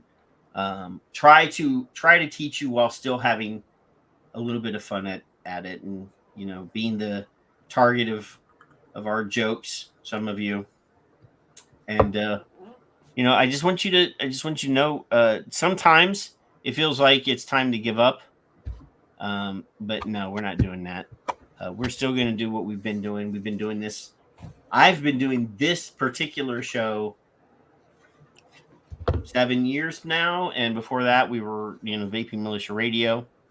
So yeah, we're not going anywhere. We're going to keep doing what we do, and we love you, and we're always going to be here. You know, I haven't taken a vacation in I need to take a vacation, Kevin. I might go to DC. I will have to hide. So that I don't get hurt. But just a bodyguard. You don't need to hide. Just have a bodyguard. That will also give me the opportunity to visit my mother, who I haven't seen in 5 years. So yeah, good. Yeah, I think so. I think I might do that. Let me do this one thing though. Let me do this one thing. Just do this one thing, will you? This will piss you off. This will piss me off. All right. This will piss you off just because this is an oldie but a goodie, Kevin. All right. This is an oldie but a goodie. Here, let's listen to Sanjay Gupta for a second. Oh, down, but it seems like it would have been going down even more, Mr. Conley, without these e-cigarettes on the market, because they then go on to use real cigarettes. Actually, no. If you have looked at the data, you would have found Kenneth Warner, David Abrams, other respected public health advocates have posted published articles in journals showing that not only did smoking decrease as experimentation with vaping took off, but we saw record-breaking declines in teen smoking. Teen smoking would not be as low today if youth were not experimenting with vaping products. It'd be better if no youth experimented with anything. But to pretend that smoking rates would be lower. Hang on, Mr. Conley. You're saying teenage smoking rates would be even lower? They are lower because of vaping, because of e-cigarette use? You're saying vaping products have rapidly denormalized, whether or not we approve of it, vaping products have rapidly denormalized cigarette smoking. And I'll remind you, Dr. Gupta, you were wrong about marijuana. You admitted it. 20 plus years you were wrong about marijuana, and I hope that there aren't body bags on the streets because of policies like these in 20 years when you realize that vaping products are saving lives. Ha! I love Kevin. I love Greg Conley. We haven't seen him in a while. So, and Greg has reminded him of that very same exact video, I think twice. Yeah. Definitely once, I think twice. So, I was just going through and I was like, oh, well, I haven't played this in a long time. I love that video. Oh, my God. Because Greg looks so quiet and happy, and he's just fucking little pit bull. And I say little because I'm taller. I don't mean little. I have seen Greg hero worship, like drinking at a bar in Austin, Texas. Yeah. Ric Flair eating at the bar, and Greg was gonna go see this crappy movie at the one of the Austin theaters, and I texted him, was like, dude, Ric Flair's here at the hotel. And he's like, I'm not going to go see the movie then. And he came and hung out at the bar with us. It was me and Brett Stafford and Fig. Fig had somebody's credit card and was paying for all the drinks. And 30 other vape people at the event. Julie Washner was there. And Ric Flair. And he was just standing there there was a corner. He was behind a corner, and he was looking like this around the corner for the whole time because Ric Flair was out there. Oh my God! If you don't know, Greg is a huge wrestling fan. Big fan. And to look at him and find out that he is a huge death metal fan is crazy. And he listens to some of the really crappy death metal too. Not like some really shitty. I'm not even and crappy. And I like horror movies, but really crappy horror movies, like C grade horror movies. But anyway, Greg, we love you. We'll see you in 7 days. Let's see. How are we gonna say goodnight to our friends tonight? Good night to our friends. No, I'm looking at which one of our many awesome closing videos should we use. I'm going to go out with Mark tonight. So love you. We'll see you. Bye.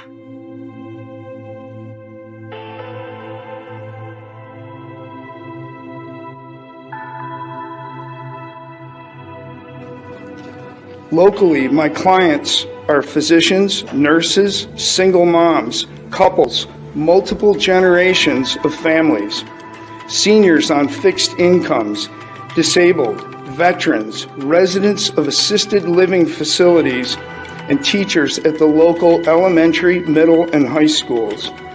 Most are dealing with serious issues other than their smoking habit, further degrading their quality of life and their ability to quit smoking. From 18 to 96 years old with an average age of over 40, nearly all referrals by other successful clients. Most have smoked for decades, the result of the 93% failure rate that they've been stuck with. They don't believe you and don't trust you with damn good reason. You will never reach these people. They know you don't care, and they despise you for it. I greet them in a t-shirt, this one with Kevin Crowley on it, and blue jeans, and a nicotine molecule tattooed on my forearm.